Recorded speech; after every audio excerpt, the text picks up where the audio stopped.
Hi folks, I'm Alan Watt and this is Cutting Through the Matrix on the 10th of May 2020. As always, I hope you're pulling through all this craziness we're going through at the moment as the big agenda rolls forward in a desperate act, really.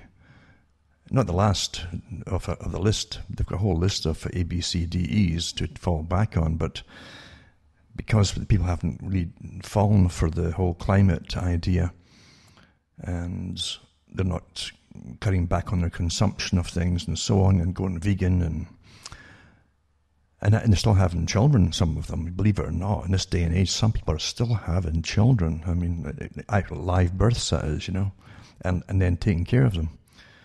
Then they had to go to the next step, obviously, because it's the exact same agenda is being rammed through by the WEF, the World Economic Forum. And in the forum, of course, you find the same big corporations that backed all the sustainability and the greening of society and the post-consumerism. You'd think it's crazy when big corporations want you to stop consuming so much. Well, they still want you to consume what they own or rule or run, especially the energy sector as well, because they benefit from it, because what they lose through any decision by government, the government pays them the difference, so they don't lose at all. That's how things really work in this modern society, and it's been like that for quite a long time, ever since it was first announced, the public-private partnership deals that Prince Charles was sent out to proclaim to the general population of the planet.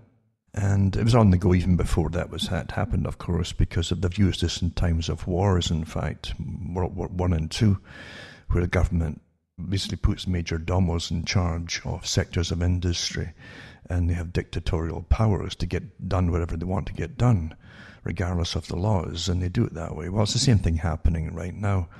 So the WEF, of course, last year talked about the sustainability programs and how we just weren't listening well enough, and all the terror and fear of us frying to death with the global warming wasn't really working. And so they go the next step. And here, the same characters, all the same characters are involved with the Club of Rome, the usual circle of friends that they have, and including the ones who are in charge of the supposed health of different countries too. They're all on board with the same things, the same people. And many of them are actually openly talking about it. They'll have a green world when they come out of this, and no business will be allowed to start up if it's got any adverse effect on the planet or the climate or anything at all that's against. If it's just profit, it's just taboo. It's got to be a green profit, you see. So they're going to accomplish a whole bunch of agendas here all at once, and the public are so mind-bombed, I'm sure, with incredible overload of propaganda. And that's what most information is. It's not really truth, it's just propaganda, including the ones that are the the ones that come out supposed to expose the disinformation sites, etc. They're probably some of them are the biggest propagandists out there. Propaganda rules the world. It always has ruled the world. And the whole history of Edward Bernays and the books he turned out, and many after, of course, really just verified what he said. They understood human nature very well before they had all the extra so-called social sciences tacked onto it. And there's really nothing new under the sun, as they say. And what works even thousands of years ago can work again today if you know the formulas to introduce it. And the best one, as I said before, is fear and terror. Oh my God, this enemy over there is going to come and their chariots are going to kill you unless you listen to us and do what we say and pay us for it. And there's going to be a price, mind you, etc., etc. And we all have to go along with it through fear and terror. It really works awfully well. And we know from this COVID one that it's beyond what can you call it? It's criminal what's happened. It's criminal what's happened with a consortium of the same people, the exact same people who belong to all the climate agenda groups and the World Economic Forum and the Club of Rome, the exact same groups all dictating to us, along with the so-called health experts, and the health experts are also part of the WEF and the COR and so on. You couldn't make this up. If you want a cabal, it's a big cabal, and it's big when you look at all the organizations that are ruled. But when you see the ones, the players who are members of all of them, it's a small cadre really, and they have their faces plastered all over televisions across the planet right now with their official pre-written scripts to spiel out to us every day. It's quite fascinating to watch it all. I don't really watch TV. I don't watch it at all, actually, but I get it, what I do from the internet. And that's bad enough. So I can imagine if people got their TVs turned on all day long, they must be living in absolute freaking land. They're freaked out and they can't get their thoughts together. And they're locked down. They can't get to work. They're all dependent on some kind of income from government handouts. And they're given no promise for a future. It's not intended. They've made it quite plain. You're not going to go back to any kind of normalcy. And the ones who have to take over the new normalcy, as they call it. I did shows years ago on new normals. Everybody's copied the idea. but the thing is, they give you new normals. They're quite open about what they're going to bring in right now, in fact, very shortly at least, and how it's going to affect you. And what I've noticed is that these new normals are really the old new normals that were put on the shelves for many years when they couldn't ram them through. But they, of course, are those who rule the world, the big organizations that literally created bridges over governments, not just between governments, but over them and around the laws too of your nations. The very thing that a member of the Council on Foreign Relations mentioned that they would do with the States years and years ago, that rather than hit their constitution head on, as it always done, and getting rebuffed, they would simply go around it and ignore it and over it, and that's what they've done with the whole planet, actually. It's the same agenda, very old agenda, but yeah, this whole set of new normals that are going to come in, such as children learning from home, basically, through computers and so on, as opposed to going to classrooms. A really old wish list that they've had for years and years, sitting on in the high shelves, and now they just brush off the dust and bring out other wish lists that they've shelved as well. Same companies, same organizations, same NGOs, same big foundations, and away we go, of course. And they have the right fear to do it, the real technique of fear episode to do it. And the folk will comply because they're given no option, basically, at the moment.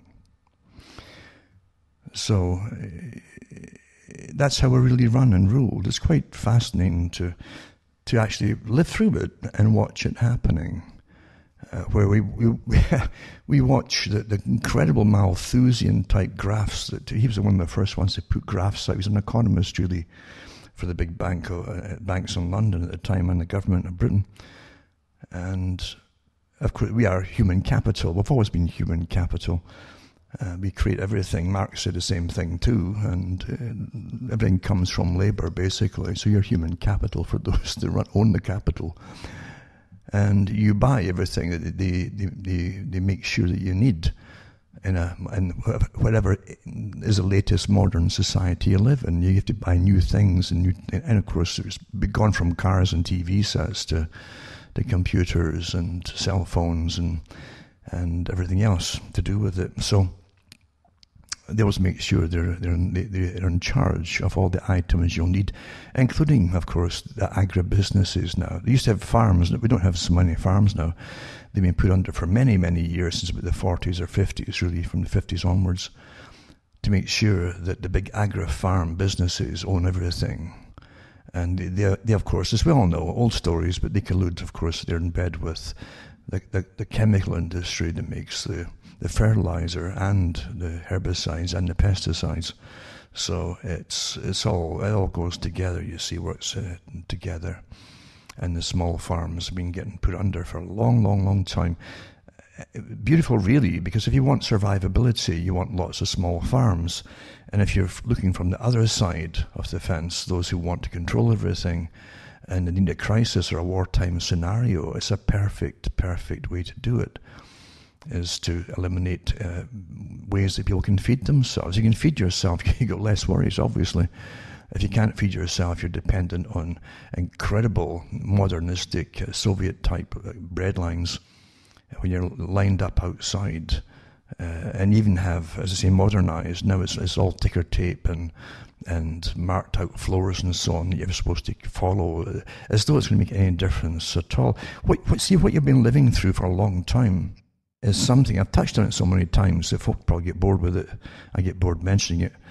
But the techniques that we're going through today were designed in the 1920s and 30s and 40s by often the same people that gave us a good part of the culture you're now presently in. They designed the culture and the changes. They designed even dances to make people copy foreign systems, put it that way, and sexualize everything to a high degree. The same people over and over and over.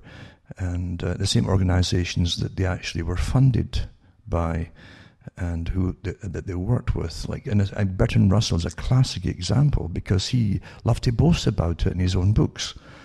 Many other ones were involved too, and they had books either written for them, which has never stopped till the present day. Most books you see out there are written for them, and you might be surprised at some of the ones who are even leading with the alternative media. It's the same agenda there too. Other people write the books for them and make them stars, for those who don't know that. But Bertrand Russell talked about how you could train people, even especially with children, if you give them new normals, you see. Make that normal, whatever the new one is. Bertrand Russell said you can give them new values. The new values would be accepted by society and be unquestioned eventually. But the first thing to do is to break tradition of what words actually meant when you start. And he said it will be possible eventually, if you really had a bunch of children separate from the rest of the children in the world, in your own schools, you could train them from birth and tell them that snow is black snow. It's naturally black. And they would see the same snow, but they would call it black from then on. So that when they mixed with other people outside their little world, enclosed little world, they'd have battles over the meanings of things. But to the children brought up to say that snow, that what they see there, which is white to everybody else, is black, and other people were wrong, you see. You've already started them on the way to changing the meaning of words and what those words eventually mean, obviously. And that's what we're living through now too. So if you can say, well, that's not a tree there, and give it a different name altogether, and that's your coming to conflict, right?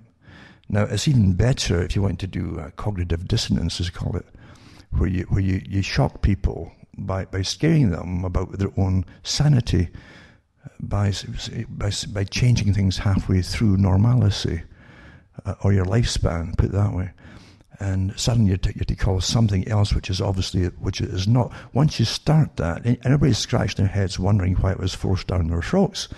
A lot of this kind of stuff is because you're now in the next step of it, you see, of having to walk along coloured lines and X's on the floor and things like that. Absolute nonsense. Do you really think that a virus that you breathe out, with every breath you exhale, and believe it or not, I mean, the whole idea of masks as well, especially the surgical masks, is a joke, because you can see the old documentaries from the 70s and 80s, where you see surgeons with high special lenses and so on, and you see the stuff getting shot through at a higher velocity from the person that's behind the mask, and going outwards, because it's compressed and it's forced through a higher pressure through the mask, and it shoots out and goes further than if you didn't have a mask on at all. So what I'm getting at is, I'm not saying don't wear a mask. What I'm saying is, you've been taught the Russell form of insanity, and you're taught that this insanity is now normal. like their lines and cues and 6 feet apart. Do you really think a virus is from Star Trek or something? Is that what you think? I mean, stop yourselves, even if you're angry at what I'm saying. And what is he talking about here? Do you really think a virus is so programmed intelligently, right, that it says, oh, I've gone 6 feet from this person, I better stop right here? Do you really believe that? Do you believe that?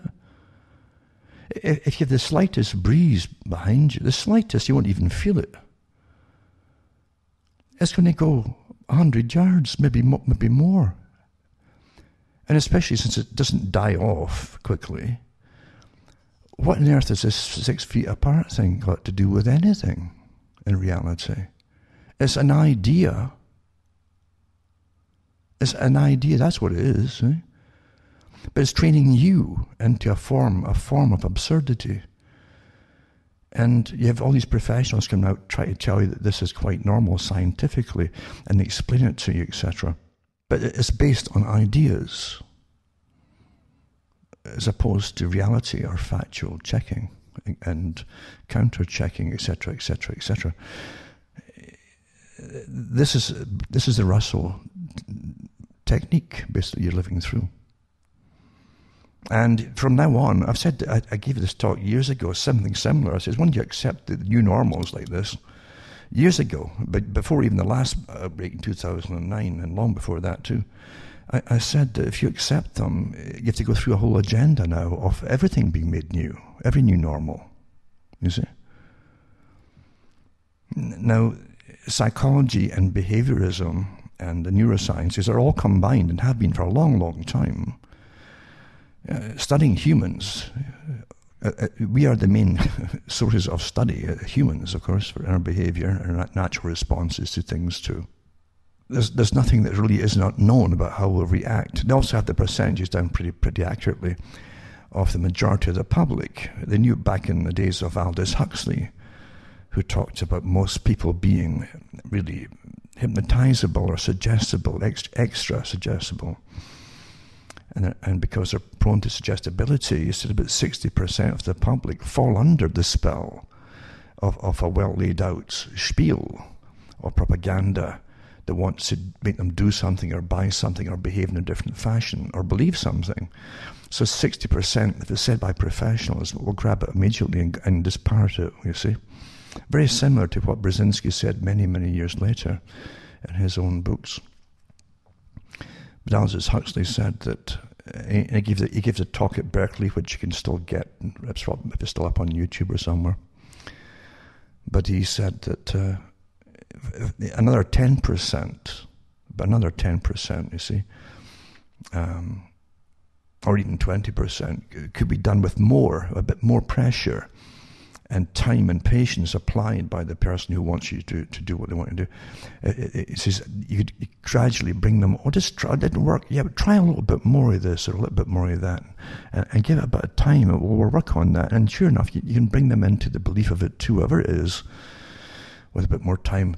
And it says that then you're left with maybe 10 or 15%. You see, those are the hardest ones to bring under. Some can't be brought under at all. And today that's more of a rarity. Most folk go under the spell of the professional indoctrination that we get fed all the time. Persuading people is a science, how you understand that. It's not just someone yapping. It's a science, and they're taught to do it. The teachers are given toolkits to brainwash the children to make sure the children will be true believers in whatever's being taught and come out with it too. And it works awfully well. They know how to as well, just like the person trying to make you believe something you're not supposed to, according to Huxley, that you perhaps even shouldn't for your own benefit, he said that with more persuasion, a lot more will come under, but the last grouping won't happen to them. Maybe 93% can go under eventually with a lot more pressure and persuasion, or even bribery, in fact. I'll try that, we'll even pay you to try that, and blah, blah, blah, and away they go. But maybe 7% or so, or even less, can't be brought under, they're not hypnotizable. And that's always been a problem for those who rule, especially in this day and age when they use sciences to very, very efficiently to bring people under the spell of whatever they're trying to push, or get them to behave a certain way or do whatever they want them to do. And what I'm saying isn't that far. I mean, the talks I've given, for instance, over many, many years, get condensed by some people you know awfully well, actually. And then they're promoted high by rather high authorities to push the same stuff. But I've been giving these talks for years and years and years, and I'm not charging for it either. So you can go into cuttingthroughthematrix.com, remember, to my own website. Everybody else does that you'll hear out there. And you can find articles and so on and listen to my talks, because I go through the art of persuasion in great detail and how it really works. Now remember, the art of persuasion does also take into it a crisis. If you can't get what you want the public to do, then create a crisis, terrify them, and watch them go to it. They've done it before with previous, I'd hardly call them pandemics, but severe flu seasons, for instance, or novel flus too. And it's always going to be a terror and a horror story, etc. And I gave talks last week where I pointed out from the main sources themselves that sometimes the vaccinations they put out had disastrous consequences on youngsters and adults too, with Guillain-Barré syndrome and different kinds of paralysis coming out, neurological problems. It's just astonishing what's been done, and yet the same groups are out there hyping it again for the next round. Is just amazing. The same techniques tend to work, and they know exactly how many women, as opposed to men, will be for government and authority. Women somehow, and again Hitler said the same thing, it's authority that says, well, come here, come to us and do what we say. We're strong, we're here to help you, and to give you faith and confidence, and that's what they used to aim at. And Hitler said the women come to us during times of crisis for food and everything else, and they bypass their husbands. So the state becomes the new husband, you see, and the woman goes to the state, so they become real adherents to the state, a lot of them. And then the children, it says the children must follow the mother and then must follow the man, or therefore must not follow the man. And so he's got no choice at the end. That technique works all the time, over and over and over again, and it's just astonishing to watch it getting played out once more. They know how many men will go for it too, what economic brackets they come from, and social systems and so on, socio-economic brackets they fall into. They have the percentage down pretty well. But they also know that lots and lots of people in the medical profession who do see the results of vaccinations, and they're terrified always to lose their jobs by saying anything. Other ones don't really care as long as they don't take it themselves.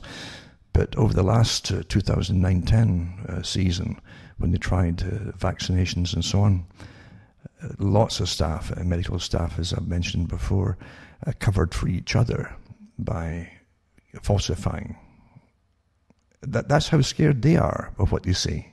They falsified that each other, giving each other the shots, you see, so they were covered, because they knew that a lot of the stuff gives you terrible consequences. As I say, the German Parliament refused to take the stuff which they'd mandated for the general population in Germany in 2009-10. So you're living through incredible pressures, through fear and terror, to comply. Now the big boys themselves, and gals, because we have equal opportunity tyrants in this day and age, they're all for rolling out the whole agenda and lifelong vaccinations. I've got articles from the League of Nations when they set that up about 1919 or so, and they had a Department for Health then too, and they came out then with their wish list of how they could vaccinate the whole planet for everything under the sun, most of which you'd never heard of then at the time, and you haven't heard of since. It really doesn't matter, but they had all these plans that they would just raise you in a socialistic society of obedience and they could get their wicked way with you. And of course, naturally, the private corporations that make profits off this were all behind it and helping to put out amazing, wonderful utopian propaganda. But that vision has never gone away. And when it morphed into the United Nations, it was still there, the same panels and all that. And right into the present time, you have the same characters behind it, because we've got to get out of this utopia. We've got to get out of it. That we're living in a very real system with caring peoples and institutions, and everything's very Disney-esque, where the people are really nice, and the corporations are nice, and their CEOs are nice people. Everybody's just nice, you see. We've got to get away from that, or we're done for, you understand? You're really done for. I used to give talks about suspending your disbelief, And that's what we're in today. Because you got to say, wait a minute here, there really are evil people in this world. Evil is the word to use, folks. That's the words to use. Is evil and dishonest and conniving and colluding with other evil people. And it's not new. It's like the ancient times you had it even in religions. The Old Testament had the evil men of the world, the rich men of the world, the leaders, conspiring with each other against their own peoples. Well, that's happened before. Because those at the top, they don't really see themselves as a separate group or race from anyone else. They see themselves as a super intellectual, a gifted elite. I mean gifted by the fact that they accumulate incredible wealth and can manipulate armies and nations and all the rest of it. So naturally, they used to breed in ancient times with each other quite happily. But evil is evil nonetheless, and so much of what's been done in secret is out in the open today. The internet's an awful problem. And years ago, before I even had an internet, I was on shows, because I didn't want to do a computer initially. I thought, they couldn't bring this into being without a computer, managing a whole planet and spying on everybody and gathering everybody's data and so on. They couldn't bring it to pass without a computer. And years later, in fact, I heard a preacher in the States who was a character to himself, but he used to come out with a cigar on his stage, and he said the same thing. He said that Satan could never pull off anything for a world-type system without the use of computerization. And it's so obvious, isn't it? Whether you want to believe in religion or not, it's up to you. But the fact is, it always points that things have been done before and before and before, going back into the dawn of man. I'm sure a few cavemen at one time formed a committee to try to take over the caves off everybody in the hillside. That's what happens with human nature. The base man in psychopathy, for instance, the base psychopath, is the one who's an habitual criminal, who ends up seeing something in a window. I want it now, and he smashes the window, grabs it, and gets caught. He's in and out of prison, and so on. But the real intelligent psychopath is up. He gravitates up towards the top on leadership positions, where the power is, and where he can really fill his pockets much better and get away with it, as opposed to getting caught by police outside a jewelry store. And these psychopaths are the ones who go into business and really fly up through and become CEOs. Because they're ruthless. They're very pleasantly ruthless. That's the charm that the psychopath can have. They're like an alien creature to look at them, really, how they operate. And they've always been a puzzlement to psychiatry. Mind you, a lot of things are puzzlements to psychiatry in this day and age, because they changed their laws and everything some years ago for political reasons. So you end up with a type of psychopath that can be sometimes creative. Most of them are not creative.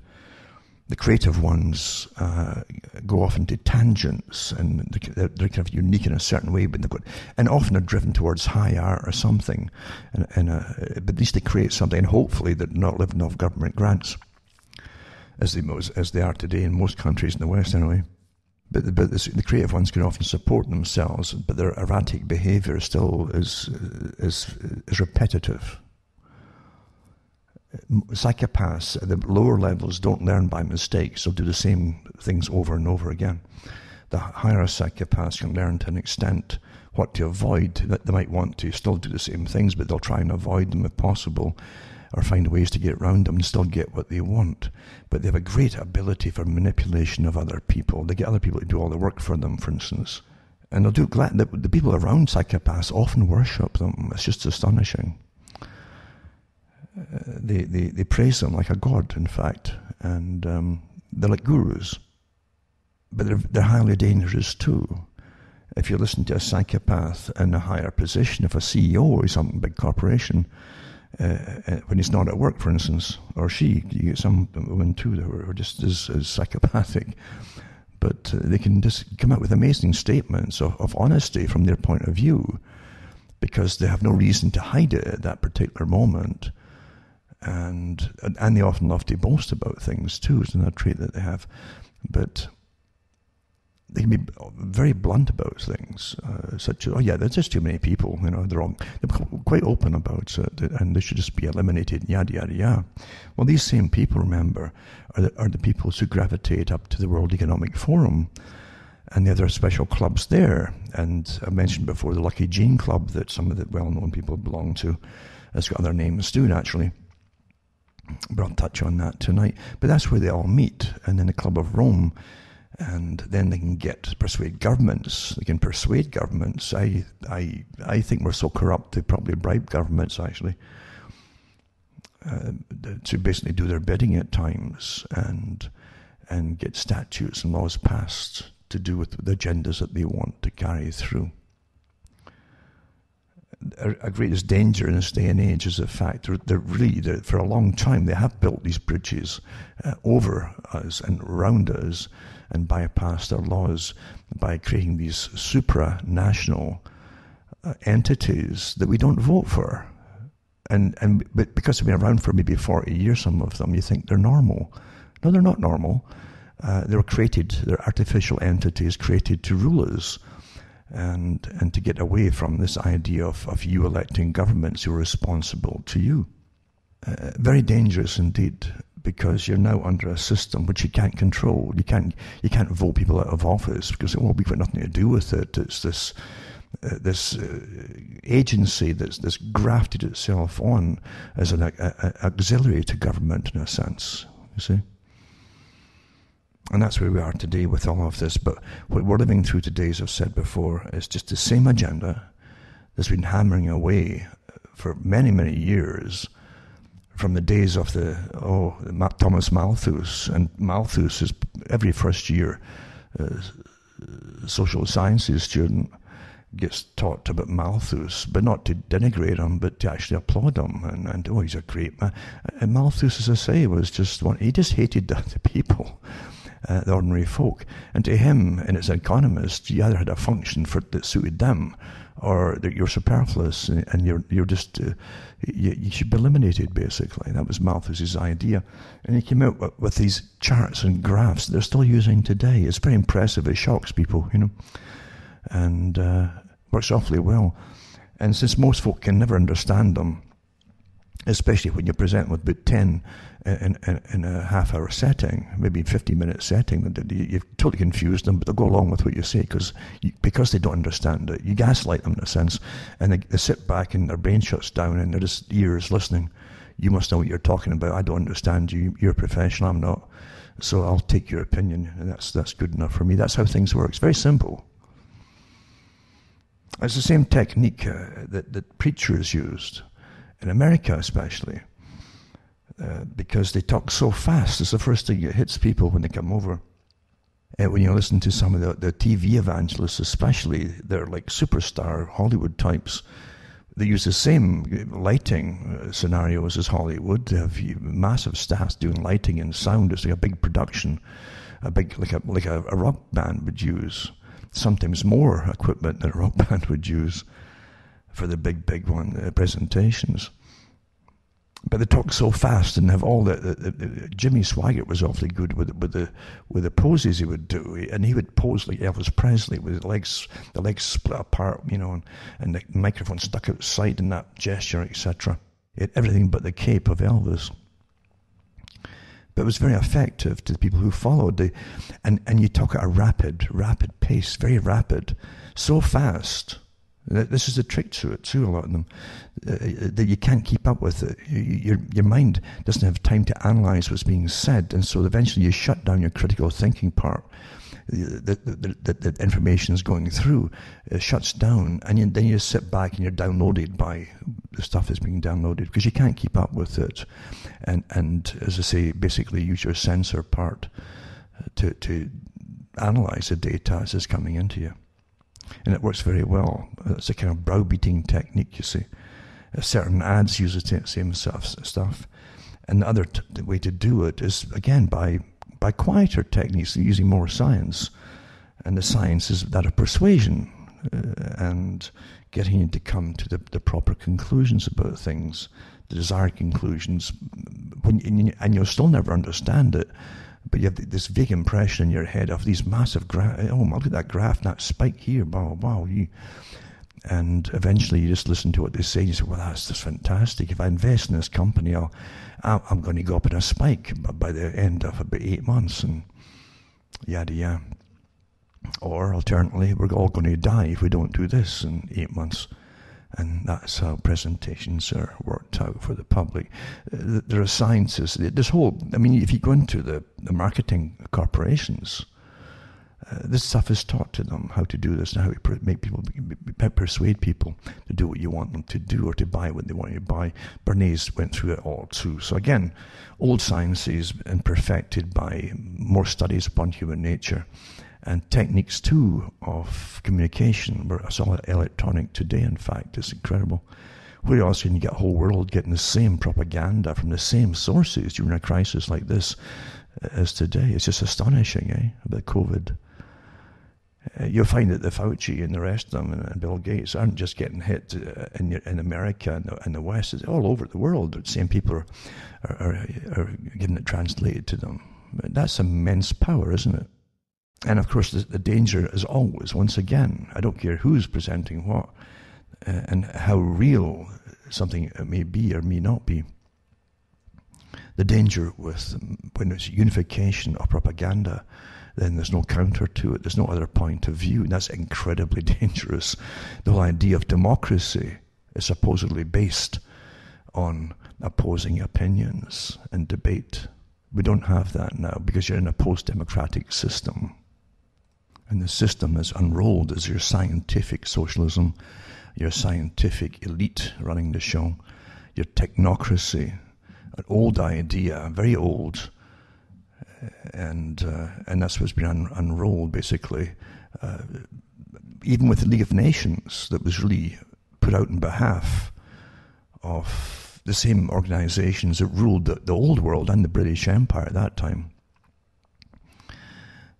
The richest people in London backed the League of Nations and helped finance it and create it.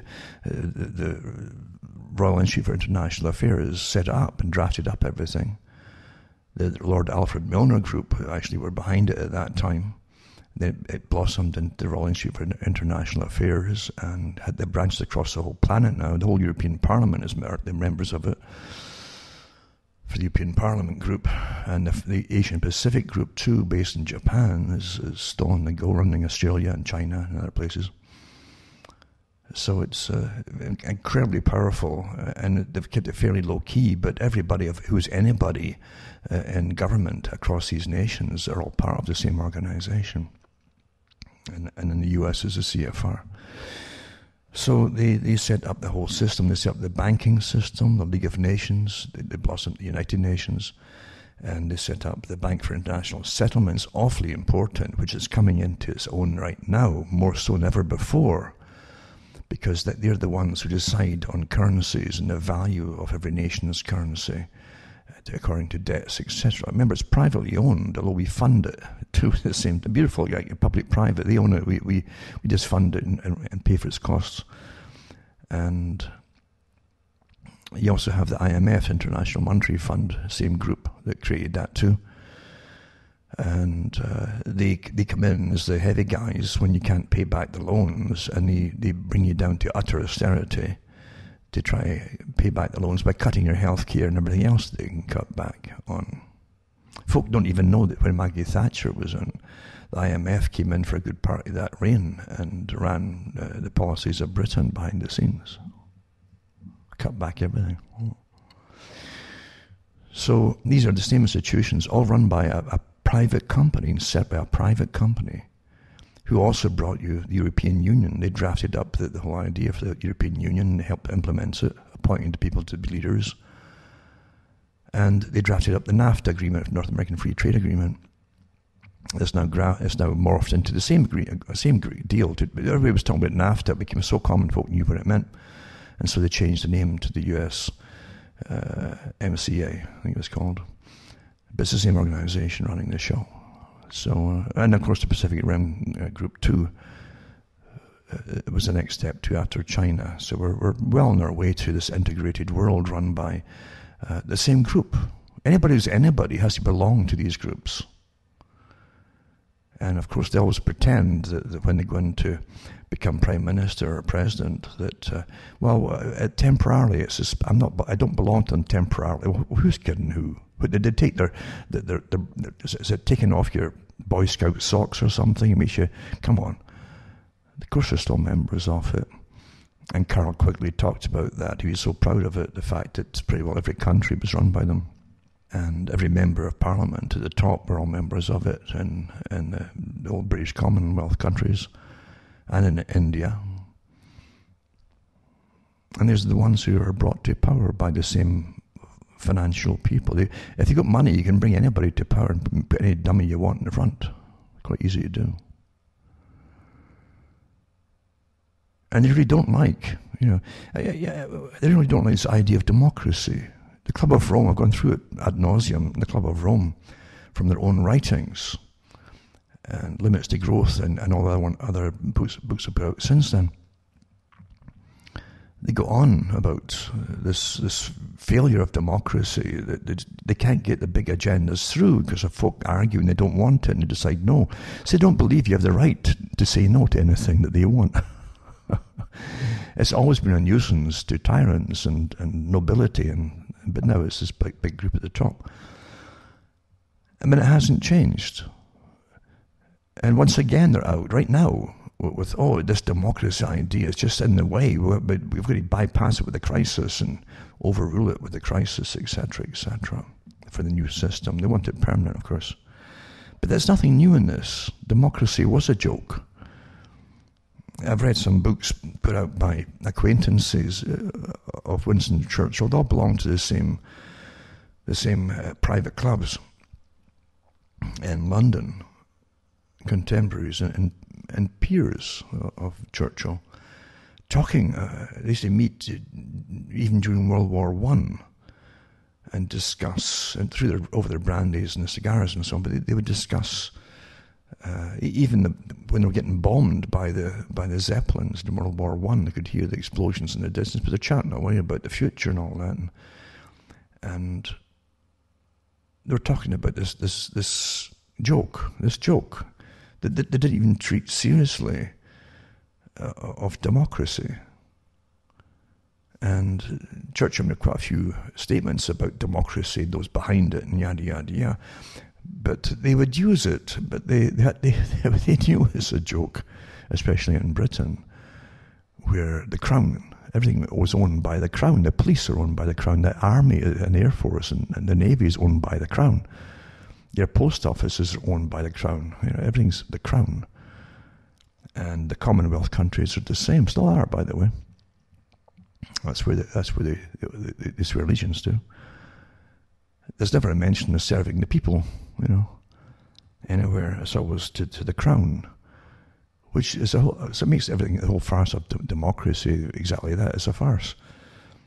And you find once in a while you'll see, even recent years, the list of people, even from the Labour Party. It doesn't matter what party they belong to, because the whole politics is a big party from beginning to end on our tab.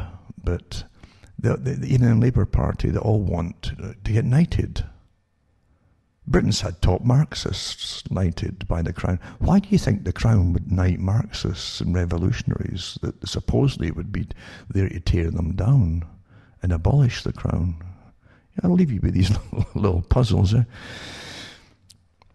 But that's the reality of what we're living through. It's a system. It's the same characters have run us for 100-odd years. They were running the world, the Western world, and Europe openly from the 1880s right up to, as I say, Carl Quigley mentioned it in his book 1960s. He mentioned that for about the last 80 years, he said, every president and prime minister belongs to this organization in the last 60 years or so, or 80 years. Well, he's gone back in the 1880s. And then I should give talks and say that people should be, if you wanted real politics, even though you'd always have to watch everybody with, you'd have to have parties of the civilian populations just to monitor and watch them and rotate them every few weeks before they got bribed and paid off and bought over. That's what you'd have to really do. But anyone running for politics should put on the table, cards on the table, what they belong to and what organizations they're members of. And who they've sworn allegiance to in the past, before you'd even consider them eligible for politics. That will never happen either, but that's what you'd have to literally have to do, because the people are never served, as you know. And at the other side of it, too, the same group that give you this form of democracy today, right? The same people who laugh at it give you the ones who cause dissension, so the people can never unify against anything. They give you all the different race-baiting groups and leaders for all these things too. That's all intentional, it's deliberate, and it makes it non-functional, and eventually it'll collapse as it's meant to do, until folk will be quite glad to take over some technocratic system. Or just take us over and run us properly. They're so sick of this. That's all deliberate, folks. It doesn't happen by itself. Now, I'll start off with an article from someone that I know who's using a pseudonym and talking about words and slogans as a weapon of mass servitude. And it says, you've all heard of so-called spin doctors in the political world and other public relations organizations, polling companies, and any other entity who works on your psyche to make you believe in a defined way for them in the context that they wish you to accept what they say. Most people don't know and won't accept that this is called propaganda. And it's true, they don't. I'll add to that too, like the previous thing I talked about too, with the fast-talking preachers that overload you with their machine gun type rapid-fire speech. But it's also used by those who run up and down the stage, waving their hands a lot, motivational experts, etc. It's the same techniques that are used on you to overcome your sensibilities. That's how it really is. So this article here talks about it. It says most people don't know and won't accept what is called propaganda, even though they're getting it, and they'll prattle it, and they'll repeat it. They'll blindly accept what they're told is fact by people who they know to be corrupt liars, primarily in today's era, politicians. And it's so true, isn't it? It's so sad that folk are falling right back into parroting politicians. And it's because the ones who are really pushing it are all paid by forces behind the scenes. And when you hear the people pushing the same, especially in the US literally had reached a period before Trump came along, in fact, where so many of the people realized that this isn't working right. I mean, Obama had taken the cudgel, not the baton, but the cudgel from the previous parties, the Bush era, and had increased the wars again across the Middle East and the world. And so much so that Donald Rumsfeld congratulated them for continuing them and continuing their policies. So there was nobody to vote for. There really wasn't. The people knew it was all corrupt. And then the con came along again, that someone else was going to change it and make it better, and kiss your skinned knee, and make it all nice and happy again. And when you see people pushing that stuff, you better believe, folks, they're on the payroll. Huh? But really, the Americans had nobody to vote for. They still don't. And neither did Britain, really. It was a joke in Britain. The British folk are so used to the shoo-ins, as they call it. You can pretty well tell what the masters want. And that's what the masters want, the masters gets. And the last one, of course, was Theresa May. She was so in bed with the city of London, the city itself. And so was Boris Johnson, mayor of the city and so on. That they represent the city of London. That's what they're there for, you know. So this article goes on, and it says that they'll blindly accept what they're told as fact by people who they know to be corrupt liars, primarily in today's era, politicians. But more so than ever, now we see pseudo-scientists, Anthony Fauci, Dr. Fakey, he calls them, and philanthropists such as Billy the Kid Killer Gates spouting drivel as science and theft as charity and a deep concern for humanity. Listen to Fauci and Gates expressing their expertise to a global audience. You're supposed to believe that their opinion is the only opinion that matters in a world where mainstream media is utilized to completely control the minds of the vast majority of the public through TV primarily, but also through print and online media, as long as that media is authorized. And that's so true, isn't it? If any media is unauthorized, then by default it is defined as fake news.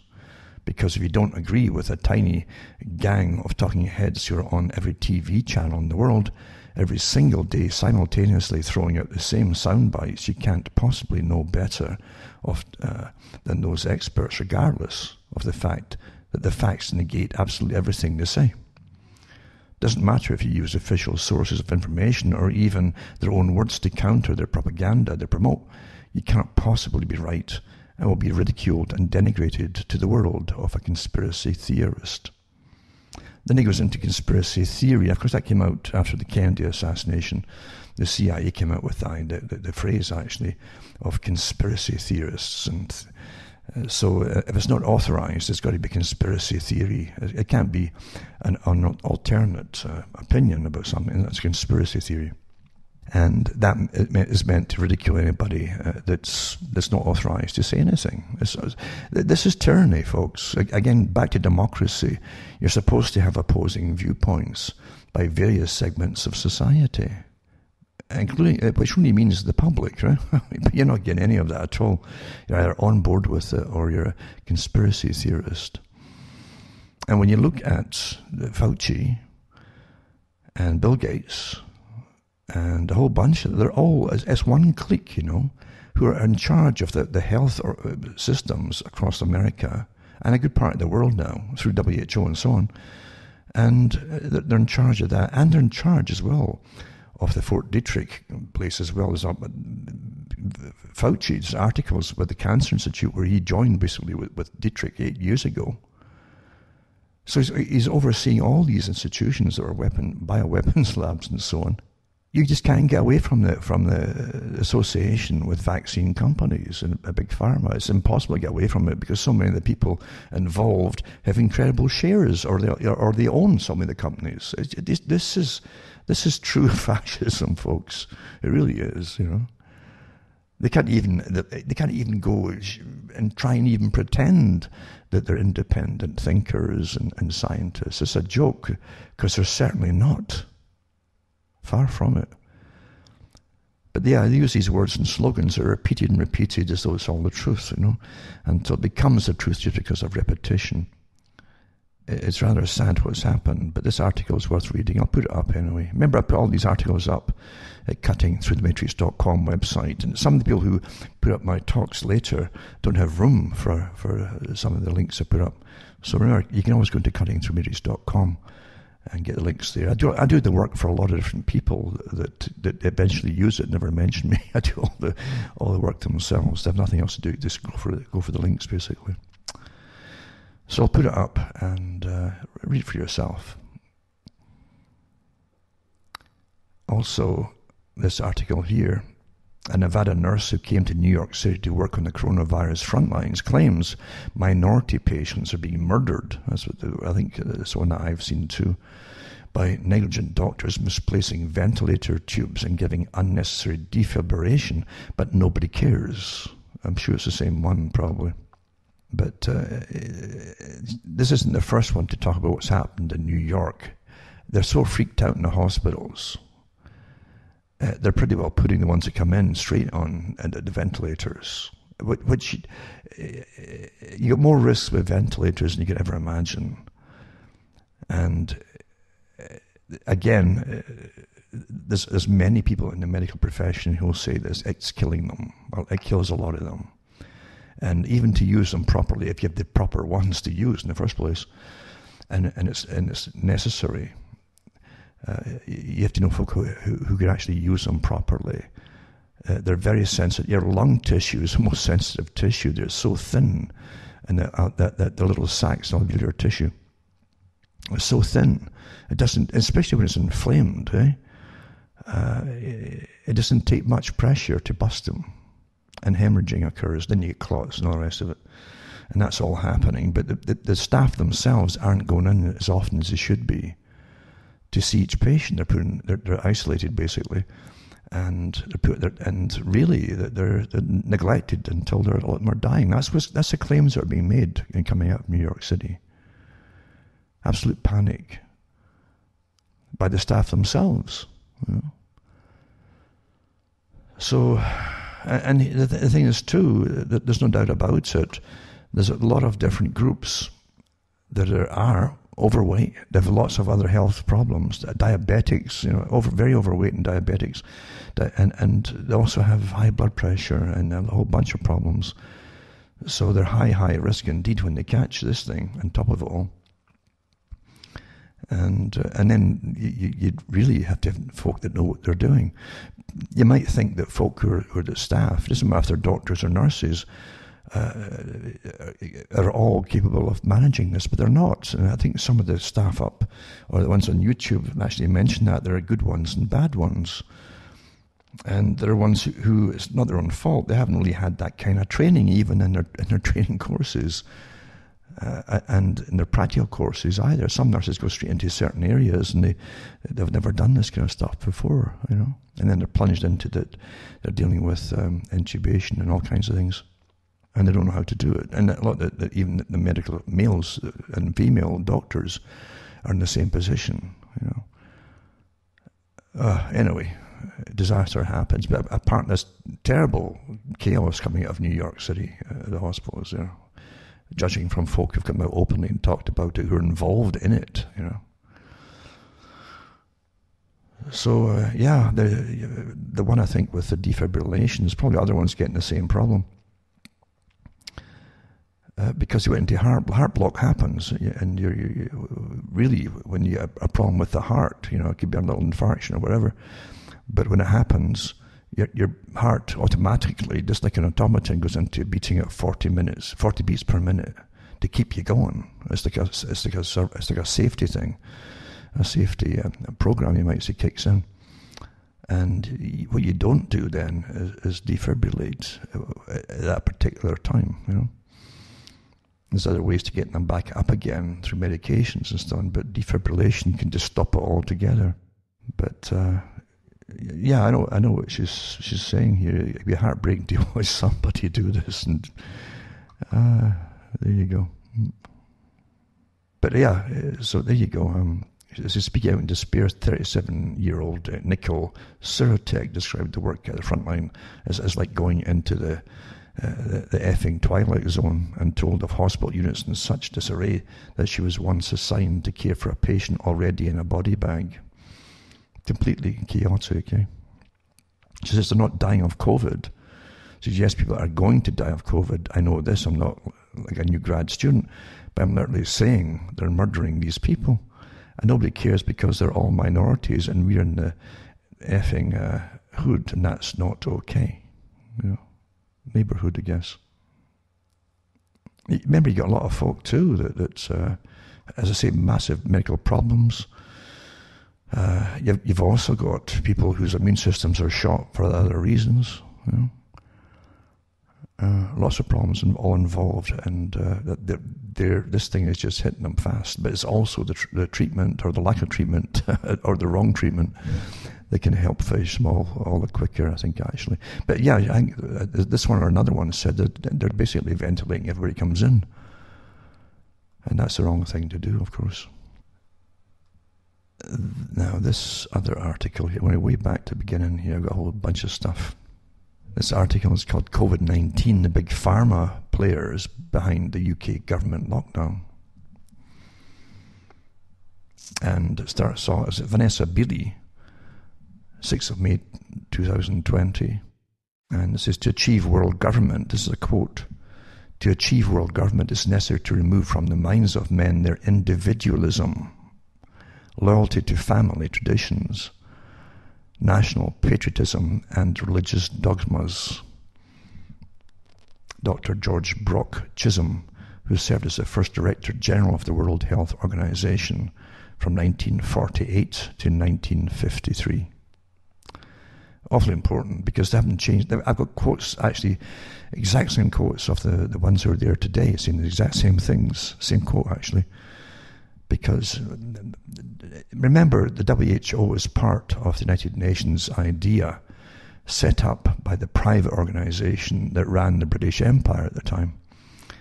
And it hasn't changed. And they wanted world government, but again, a managed, expertly run government and population, as opposed to democracy. So I'll say it again, to achieve world government, it's necessary to remove from the minds of men their individualism, loyalty to family tradition, national patriotism, and religious dogmas. Dr. George Brock Chisholm, who served as the first Director General of the World Health Organization from 1948 to 1953. In part one of Who Controls the British Government Response to COVID-19, this is a part one to this, began investigation into individuals and entities that are effectively driving the UK government response to COVID-19.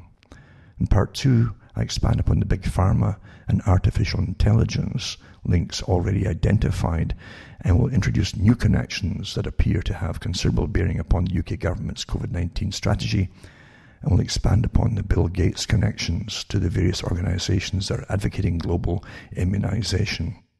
If my voice goes out once in a while, it's because it's so dry, because I've got the heating on, actually. And I've been having snow for the since Thursday. Last Thursday, Friday, I got a foot of snow. It's still on the ground yet up where I am. And this is May we're in now. And they're still prattling on about global warming, believe it or not. Eh? So my voice will go out and in once in a while, because the air is just so darn dry. And that's what happens in cold climates during global warming. And so Vanessa Beeley goes on and says, the UK government chief medical advisor and chief medical officer for England, Chris Whitty, is saying that a return to normal in the short term is wholly unrealistic. That, by the way, they're all on board with the same phrases across the world. And from the people in the same positions in the States and Canada and everywhere else, you're hearing the same phrases. It's like weapons of mass destruction, because they're all sworn to repeat the same stuff from the WHO, right? and the World Economic Forum. So Whitty is telling us that the highly disruptive social distancing policy will be in place for really quite a long period of time. Highly disruptive is a euphemism for the devastation of the world economy and the horrifying knock-on effect. An estimated 50% of the world's workforce are at risk of losing their livelihood. More than that, once you can't get food, it's going to be an awful lot worse, folks. That's what they want. I'm not kidding you. It says the UK government has been promoting the concept of immunity passports as a means of loosening the draconian lockdown measures. It's very possible that facial recognition technology may dictate who can exit lockdown and return to work. Well, that's what they want. They have the same system set up in China. We're copying the exact same system here.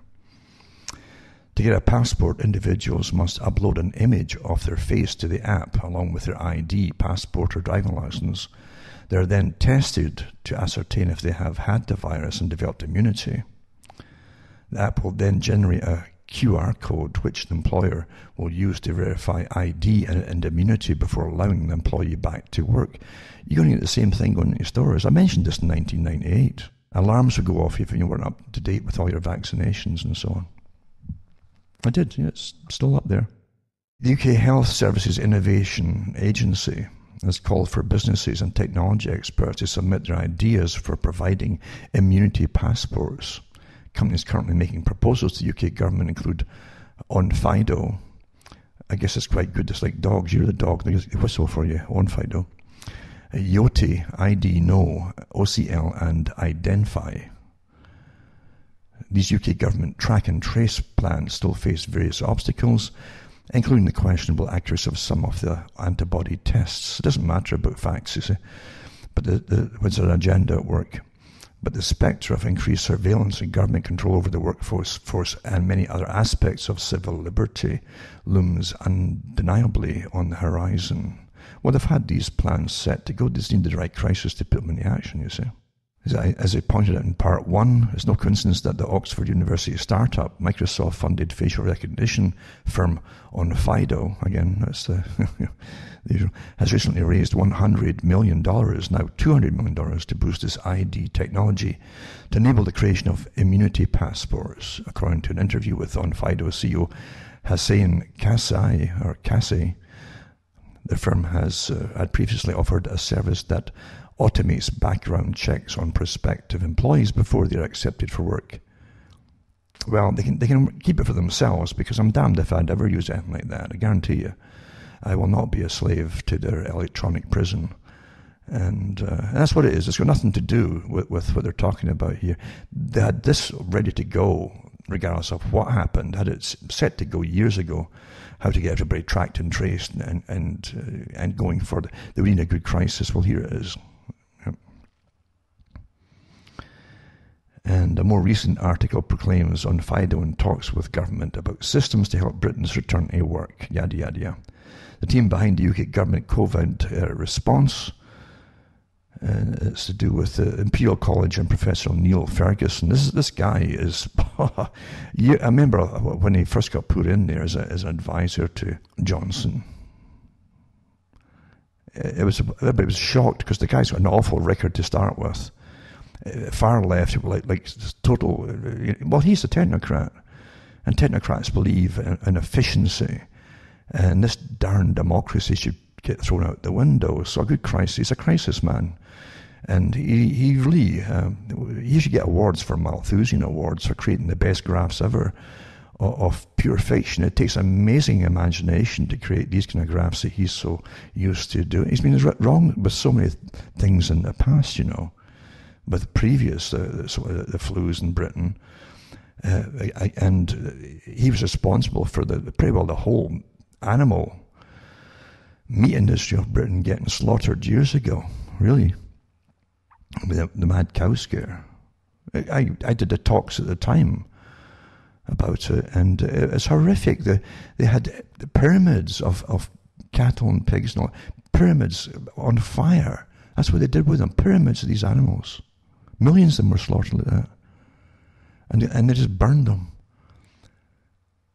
Because maybe one or two folk in Britain maybe had this disease from meat. Same kind of thing, you know. But don't forget, they've always been under sustainability, the elimination of animal husbandry. Yeah? Oh, it'll destroy the planet. Any excuse would do to get away. You can't reduce the population if you're eating well and you're healthy, folks. You've got to bring in austerity down to the brink of literally rationing, and then you'll watch folks start to die of diseases you haven't heard from for an awful long time. So even when he's wrong, and he isn't kicked out, he should be kicked out. This is the guy who broke his own distancing laws by going to see his mistress, you know, who was married and all that. He wanted a bit of cohabitation instead of COVID, I suppose. But Neil Ferguson, he defends lockdown policy while conveniently forgetting the failure record of his model. I mean, what an ego. Wouldn't you be hiding your head in shame? If it was all real, he knows what he's doing as a joke.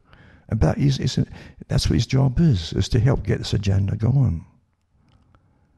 Otherwise, you'd hide your head. You wouldn't want to get seen in public again because of the disgrace you would bring on.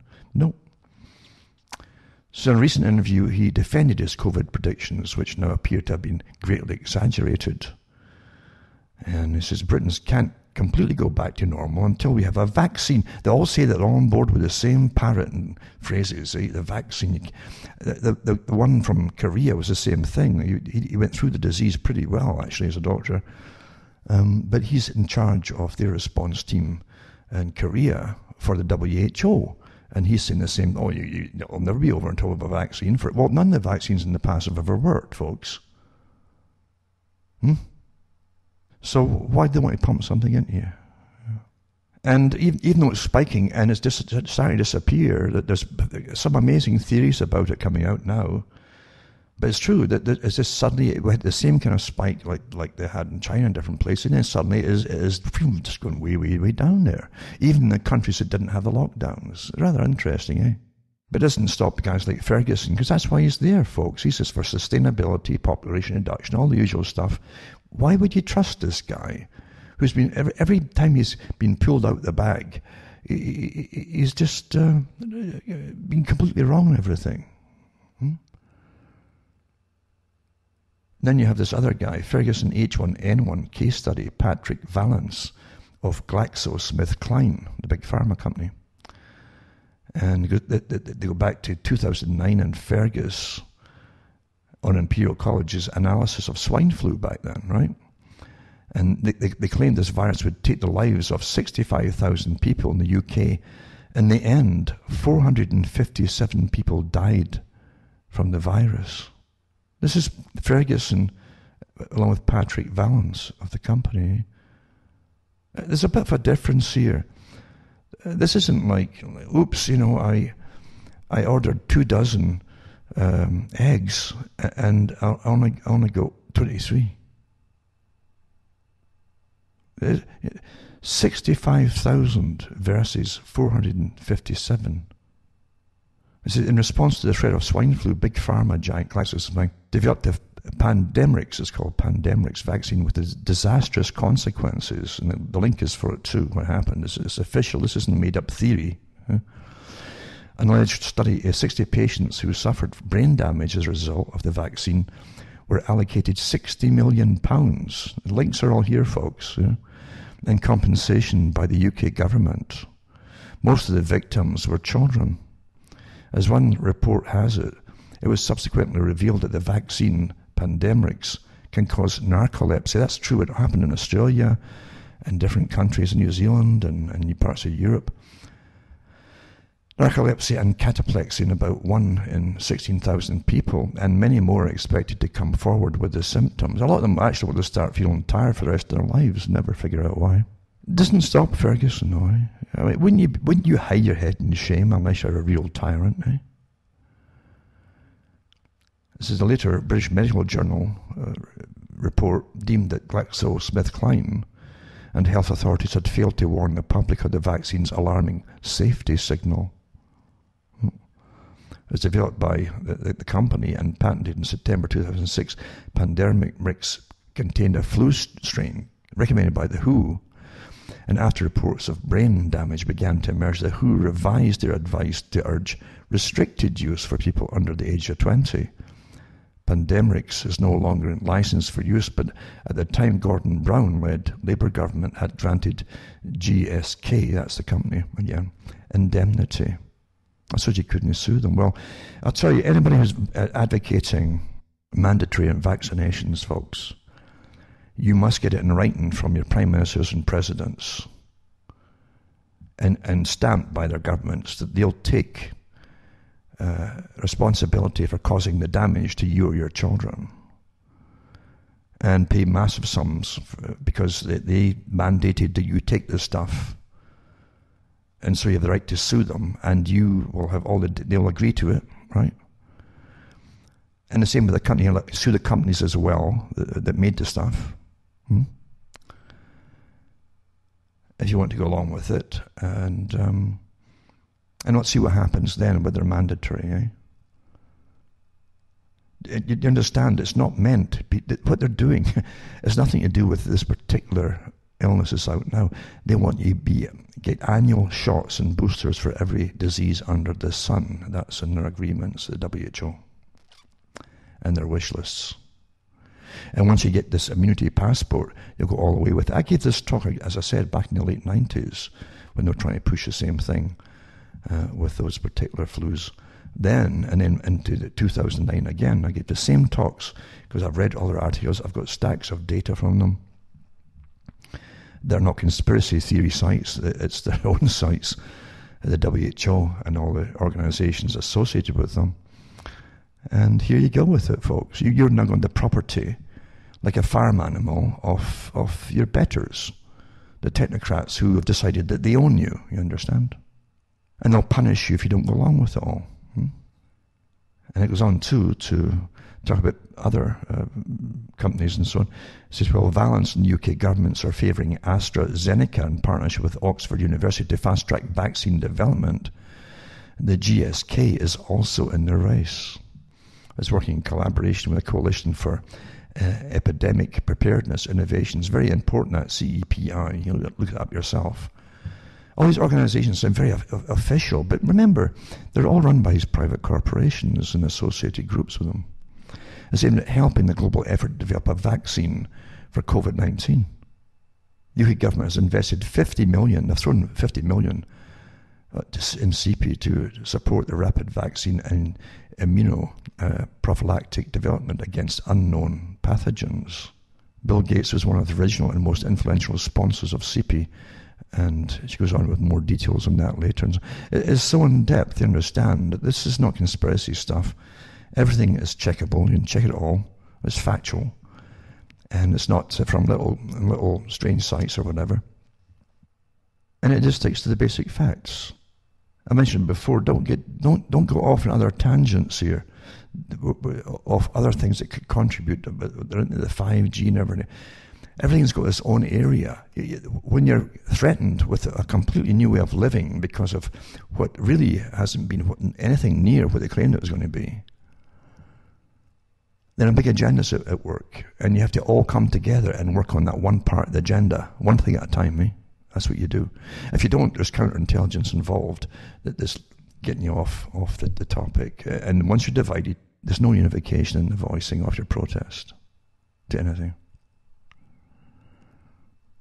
And that's it, you know. And this article is pretty good. It's in depth, and it's by someone who does their work and really goes into it properly with the facts. It says, even Dr. Anthony Fauci, Ferguson's counterpart in the US, has also cast doubt on the efficacy of these models to determine government response on any given virus. Because Fauci said, I've never seen a model of the disease I've dealt with where the worst case actually came out. They always overshoot, you know, when they're doing these models and so on.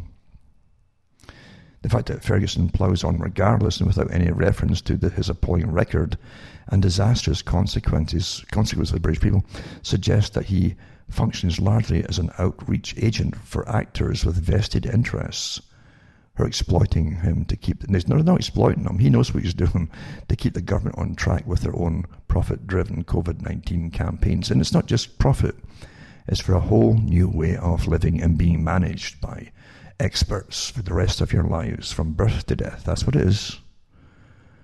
And don't forget that you are also the product for their products, for Big Pharma. That's how they see you. Article 2, this is the virus I fear the most. Again, this is getting back to Neil Ferguson. This is what he said initially. He said, it's not absurd to forecast 400,000 UK fatalities as worldwide death toll surges past 1,500. Now we know that even the death tolls often from many other diseases, and they're lumping all kinds of things in with it too without testing. That's factual, it's not conspiracy. But this is how he went, you know, in the Mail Online, the Daily Mail, and how he gave out his terrifying vision. He's good at terrifying visions. He, actually, I think he really is a secret Nostradamus supporter, where he must see something at night on his way to see his mistress, maybe in the dark. Maybe that's when it comes upon him, and he has these ecstatic visions of incredible emotional turmoil, of heavens falling and things like that, and folk just dying all over the place and getting paid to do it. I mean, that's not bad, over and over, even when you're always wrong. It's quite something. And you mustn't forget too, though, that he also was involved in a company to do there isn't stats just to that. I think they also worked as well with the groups that East Anglia for their computer models, to make sure that they have incredibly exaggerated, terrible scenarios for the climate if we don't stop breeding in things. Same groups, over and over and over, folks. Quite amazing. It really is amazing, isn't it, what we're living through here? Quite amazing. Yeah, you get here, Vaccine Impact Modelling Consortium. Acting Consortium Director. That's him there, Neil Ferguson. There you go. Yep. But I'll put these articles up, remember, at cuttingthroughthematrix.com. Don't forget, too, folks, that you can also order discs and so on at cuttingthroughthematrix.com. And hopefully, shortly, I'll get the books printed up and we're all allowed out of our cages here. If they allow us out, in fact. And you can donate to me as well at cuttingthroughthematrix.com and list the official sites they have listed there in case anything gets pulled. And you can also see how to donate to me and how to do it using PayPal or cash or whatever. Even personal checks, I think are still okay as long as you can stand outside banks now and long lines outside the banks. Where the one teller is stationed outside the banks in Sudbury. Apparently, haven't been in yet. I stress over and over, make sure that you take a list off the list on the com site of all my other websites. Because the big boys are at war, as you all know. And they'll get their way one way or another. They're getting more and more ruthless all the time.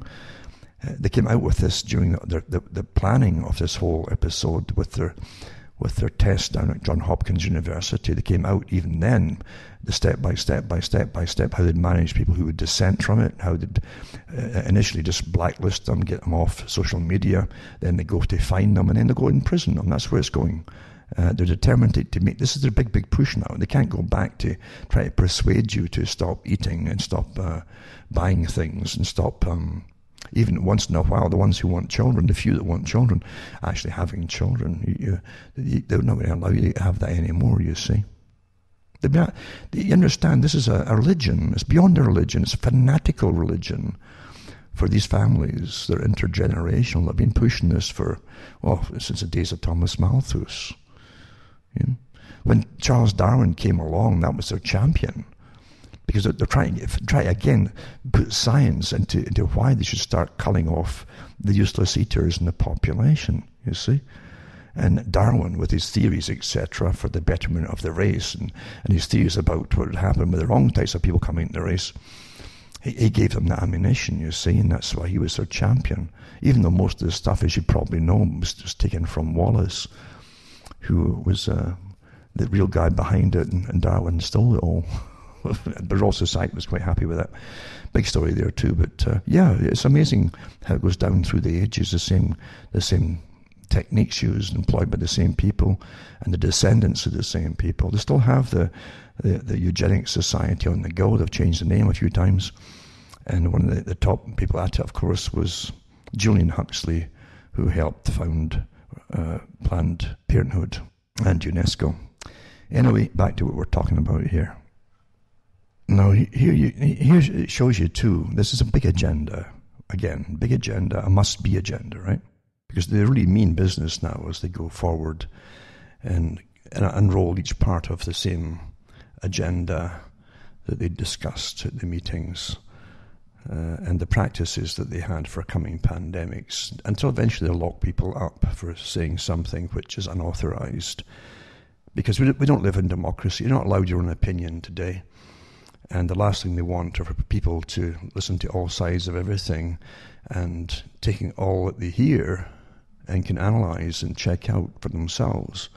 They can also use their own abilities and discernment and come to their own conclusion. That's the last thing that those that want to rule you, literally, it's like robots. They want you to be robots from birth to death, and you can't have your own opinion on anything. It's just unauthorized and not allowed.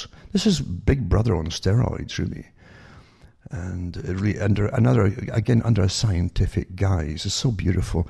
I've said it before, and I mean beautiful in a very evil sort of way. It's sardonic, and you got to appreciate the cunningness of what you're up against here, because when that quote I mentioned earlier, where they must get rid of religion for the WHO, right?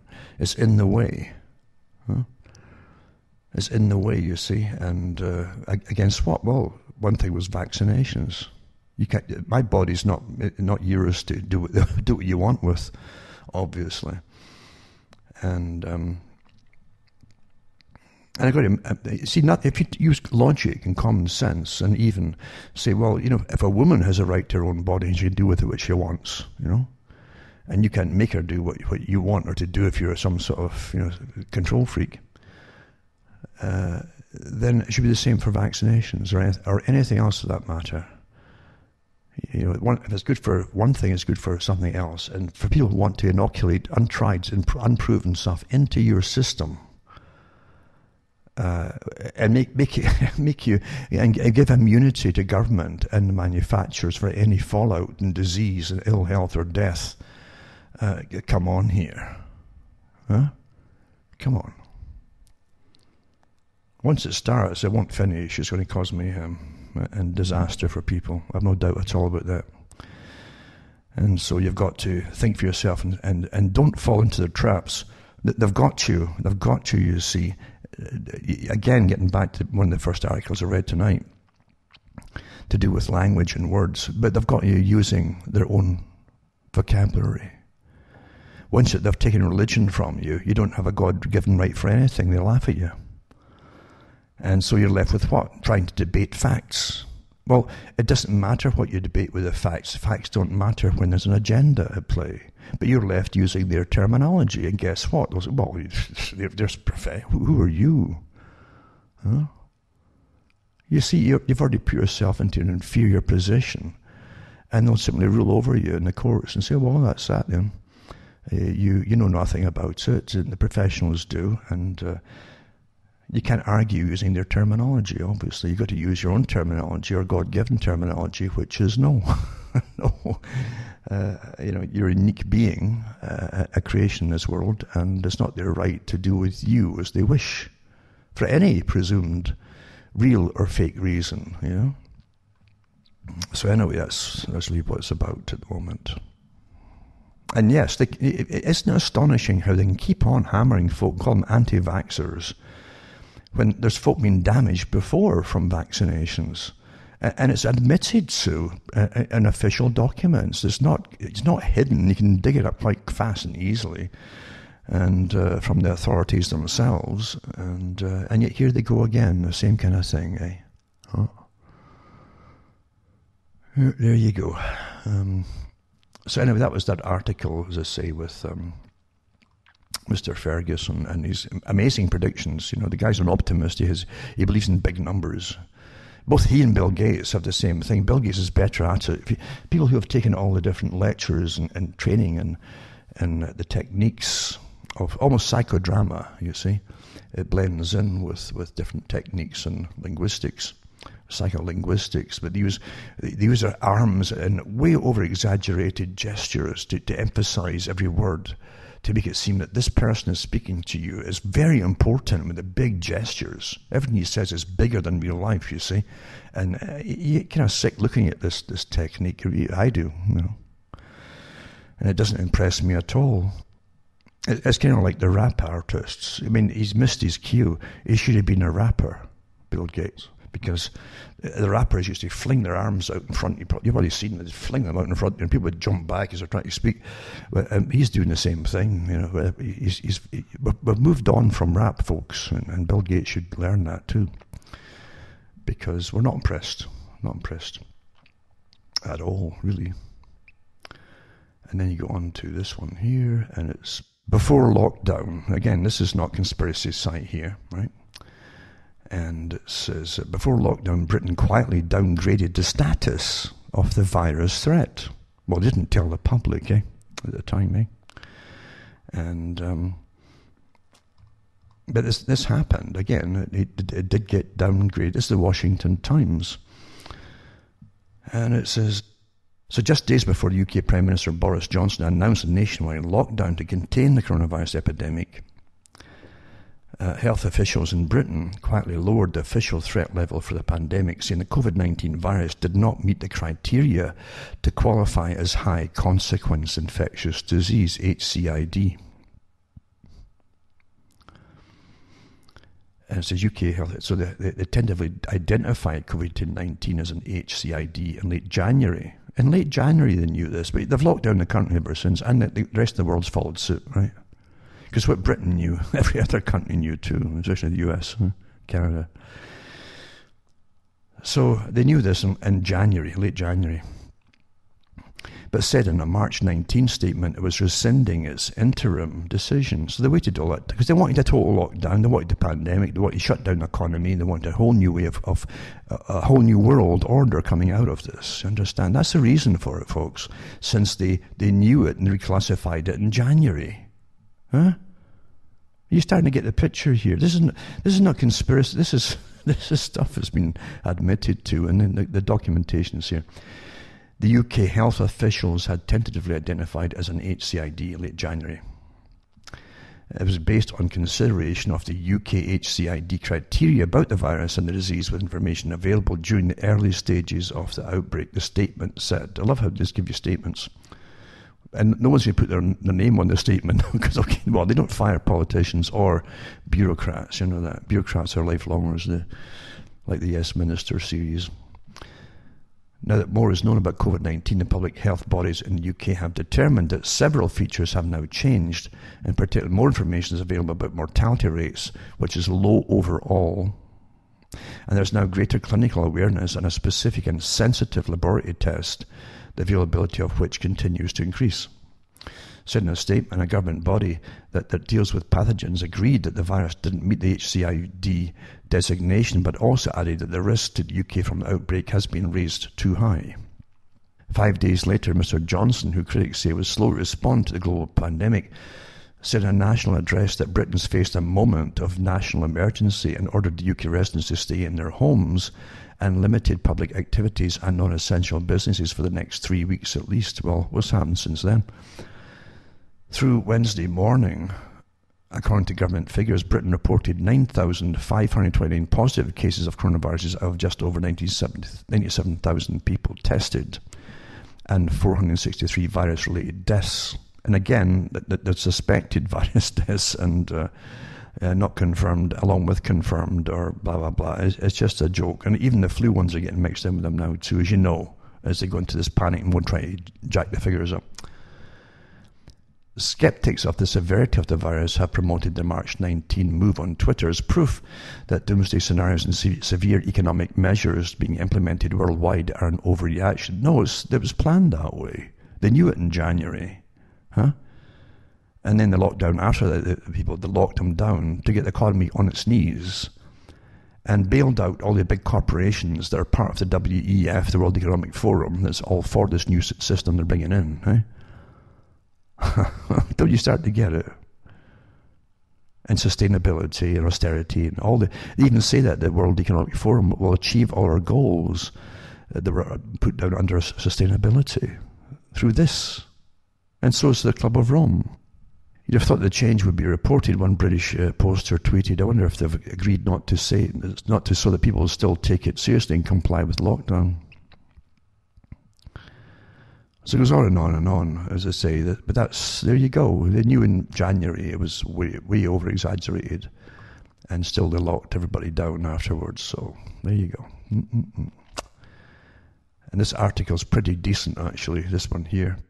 It's by Gilead Atson. It says, back in the 1960s, the British academic establishment was rather excited about the work of Karl Popper, the philosopher who developed the concept of empirical falsification. Popper was keen to define the demarcation between the scientific and that which only mimics empiricism and scientism.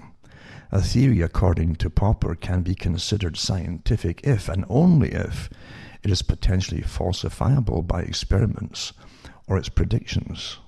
Popper attempted to create criteria that would deny psychoanalysis, Marxism, and astrology any scientific status based on the fact that these theories are not falsifiable. You may wonder what Popper would have to say about the science of Neil Ferguson, the man who predicted up to 550,000 coronavirus dead in the UK and 2.2 million dead in the USA.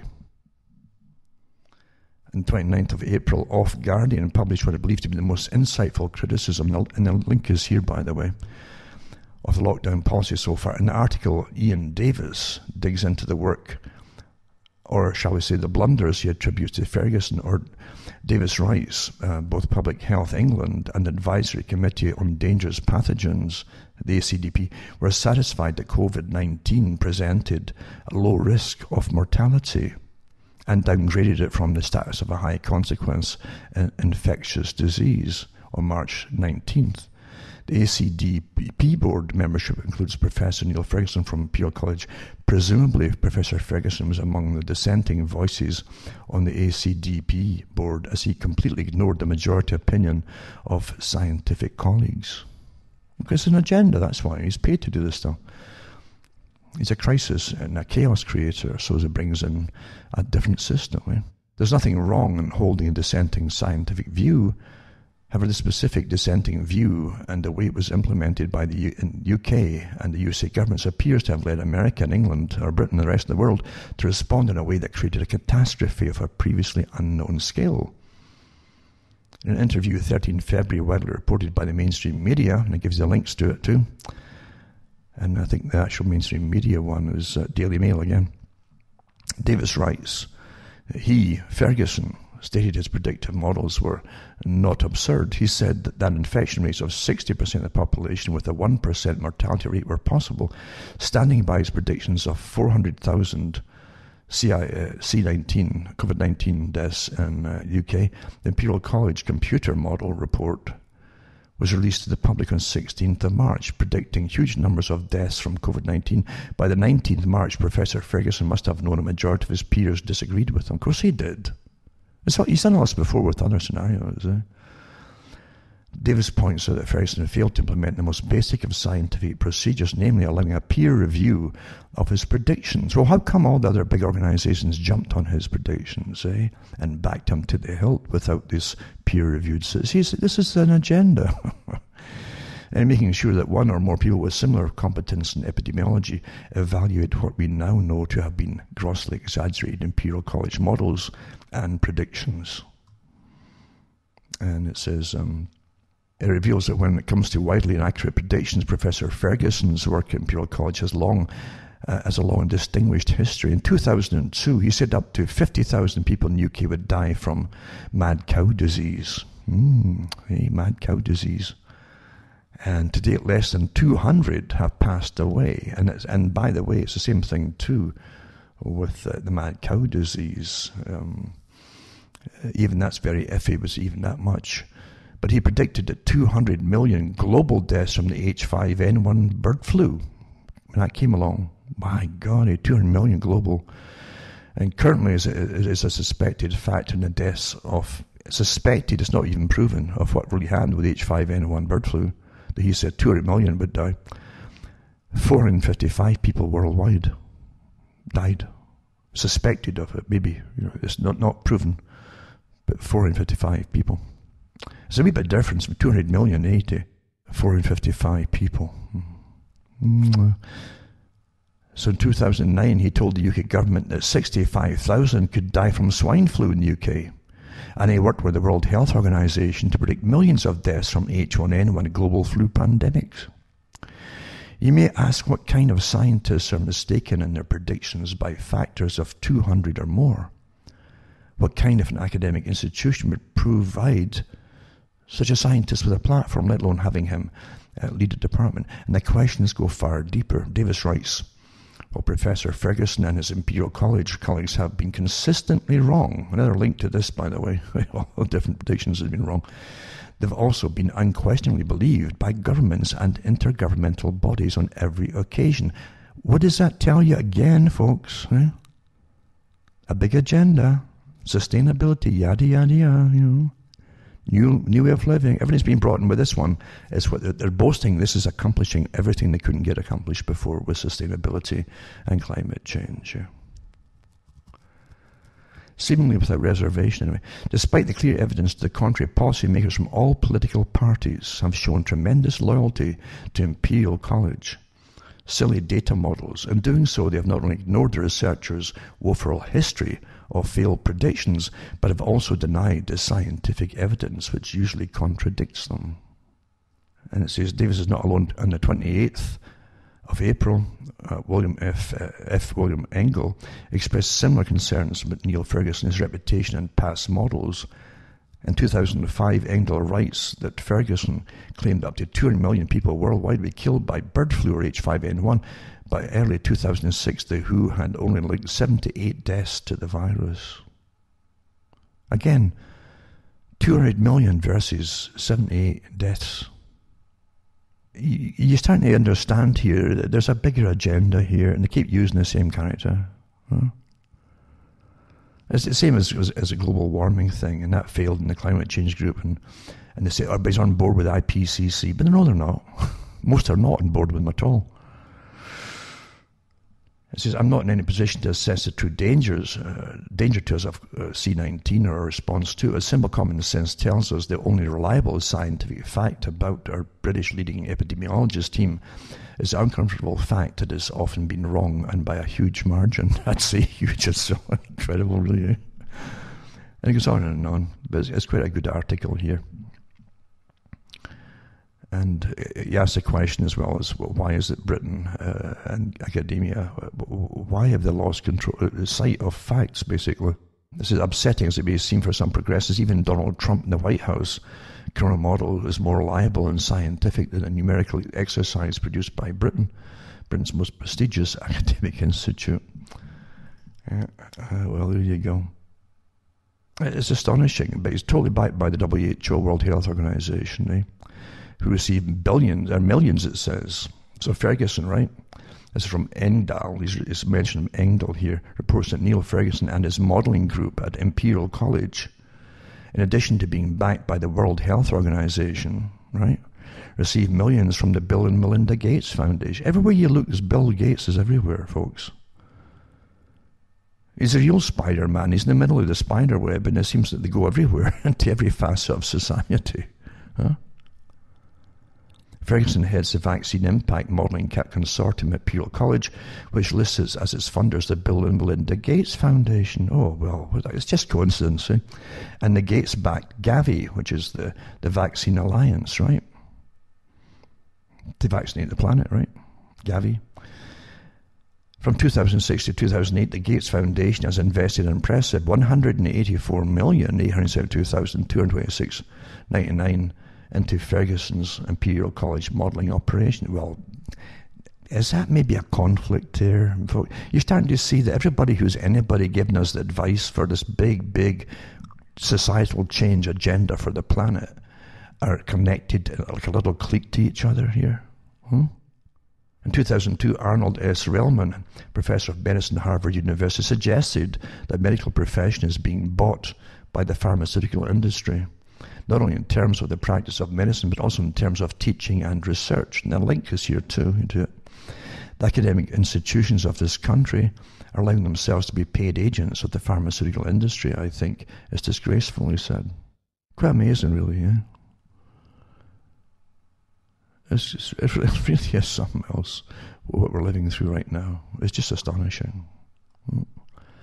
And it's in your face and open, Another article I want to put up too is the Billionaire Club.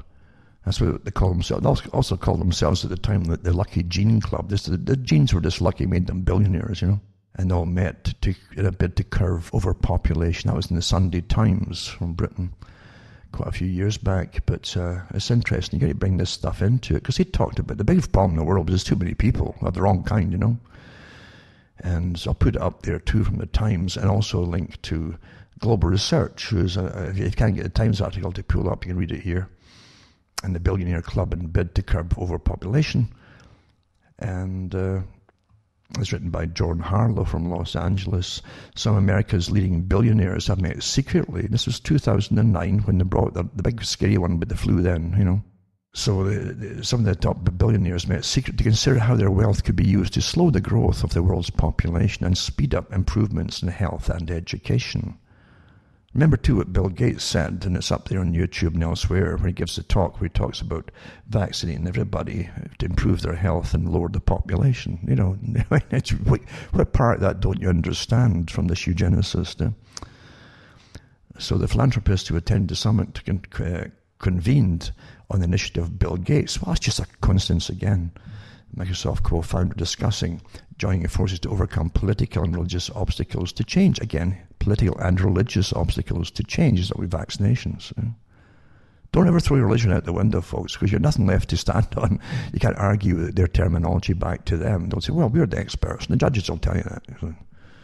See? Described as the Good Club. This is a Good Club. That's a Lucky Gene Club, too. The Good Club by one insider included David Rockefeller. He was there, Jr., right? And the patriarch of America's wealthiest dynasty, Warren Buffett, naturally, and George Soros, who was everywhere too, and all unelected people, you know. The financiers Michael Bloomberg, the mayor of New York, and the media moguls Ted Turner and Oprah Winfrey. These members, along with Gates, have given away more than £45 billion, they're putting the pounds here, since 1996 to causes ranging from health programs in developing countries to ghetto schools near to home. They gathered at the home of Sir Paul Nurse. That's an interesting character, Paul Nurse, believe you me. British Nobel Prize biochemist and president of the private Rockefeller University in Manhattan on May the 5th. The informal afternoon session was so discreet that some of the billionaires' aides were told they were at security briefings. And some of them who managed the Chronicle of Philanthropy magazine, I guess, said the summit was unprecedented. We only learned about it afterwards by accident. Normally these people are happy to talk good causes, but this is different, maybe because they don't want to be seen as a global cabal, he said. Some of the details did emerge out eventually. The billionaires were each given 15 minutes to present their favourite cause. Over dinner, to discuss how they might settle on an umbrella cause that could harness their interests. And they agreed with Gates that overpopulation was a priority. I hope you're starting to get things together here, folks. This is not new, but this is the latest present cabal for this generation that's dealing with it from the previous generation. This is an ongoing thing. So this could result in a challenge to some third world politicians who believe contraception and female education weakens traditional values. Gates, 53, has given away most of his fortune. Sure. If you look at the money he rakes in for the big pharmas on the big vaccine campaign, I've got articles on that too. It's just astonishing, you know. These guys don't just give stuff away, you know. Everything is so disgusting, isn't it? An article ties in, incidentally, talking about the guy in the middle of the spider's web, being a spider, It's common core behind historic drop in student scores. A different article about schooling and so on. The Common Core State Standards curriculum was created and owned by two private non-profit organizations, both of which were heavily funded and influenced by Bill Gates and of vaccine fame. CCSS has failed miserably, and an entire generation has been mentally crippled by this editor of this particular article or thing. It says, as we approach the 40th anniversary of the establishment of the UN's Department of Education in May, shocking trends in student performance should lead us to reconsider the federal role in education, where the initiative for policymaking should be returned to local schools, communities, and states. So they break with decades of slow improvement. U.S. reading and math scores in the National Assessment of Education Progress, that's the NAEP, and other assessments have seen historic declines as most states implemented the National Common Core English and Math Curriculum Standards 6 years ago, according to a new study published by Pioneer Institute. And it goes through it all, what's happened. It gives you the stats and so on of what they've dropped and what how they've really plummeted, actually. And it's got an article, a link to the whole article there as well in the same paper for those who want to go into more detail. And here we go with the coronavirus apps. It's a sad thing. I'm sure they have stacks of this news all over the TV to brainwash, to really terrify. The folk are watching it day and night now of television and totally programmed under a stampede mentality. The coronavirus app, why you should download COVID Safe now it's called. Isn't that wonderful? This is Australia. COVID Safe, they're calling it there. And listen to the way it's put across. I mentioned before last week about how they can stigmatize segments of society. That's the first thing tyrants always do. The communists did it, the Nazis did it, and so on. They always stigmatize parts of society that won't go along with it, and so on. And you have Jordan MP Chris Mullen promotes COVID-safe apps, and with the slogan, "We're all in this together." That's what you had in Brazil, the movie, the comedy, because they always use the same techniques and terminology. We're all in it together, right? Really. That's been the message throughout the fight against COVID-19. But now all of us have to lift our finger to help the war effort. A war effort, it's not a war, Far too many appear to be missing in action, and yet that's all it takes, just the lifting of a finger. With 2 or 3 taps of your phone screen, you can download the COVID-safe tracing app, and less time than it takes to spell out coronavirus. In doing so, you'll help reduce deaths and get us back on the path to economic recovery. I would sue them unless they give me proof it would reduce deaths for false advertising. And yet, well, 4 million have, and here's your shaming part, how they shame you and stigmatize you. And yet, well, 4 million. I gave this talk in the 90s, folks, what they would do step by step. Because they discussed then how they would force the public to go along with all these things that they floated back then. So here you are, yeah. And yet, well, 4 million have, millions others haven't, whether they're too selfish, too lazy, or too ignorant to do a little research and realize their privacy is not at risk. They're compromising all of us by choosing not to be one of the 10 million needed to take up the contact tracing app for it to be a success. So there's a private company wanting you to take this for you, and you should be ashamed if you're not, And it says here that downloading the app is voluntary, yet nearly a week after it was released, only 4 million people have made it priority. That's obviously, the rest of the public have got more sense. Seriously, what can be more important right now than downloading a technological tool that might save your life or loved one? False advertising again. How could that possibly save anybody, folks? As Prime Minister Scott Morrison has said, the app is our ticket out of lockdown, because they're all on board with it, folks, across the planet. For the Bill Gates, what comes out of his mouth and the WHO is what they all parrot, just like weapons of mass destruction. They're all, like big gangs, all in it together. They really, really are. Right? Like, if one country opts out, you see the rest, it'll just fall apart everywhere else. It's like Britain leaving the EU. Same idea. And by the way, the apps and the whole thing and the lockdowns are bringing Britain right back in the same state. They're all part of the EU mess.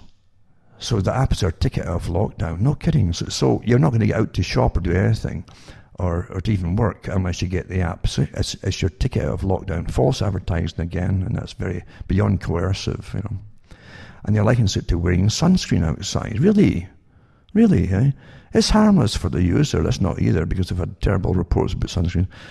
But hugely beneficial in their fight against the virus. They're not fighting it. They're going to make money off it and track and trace you all. Forever.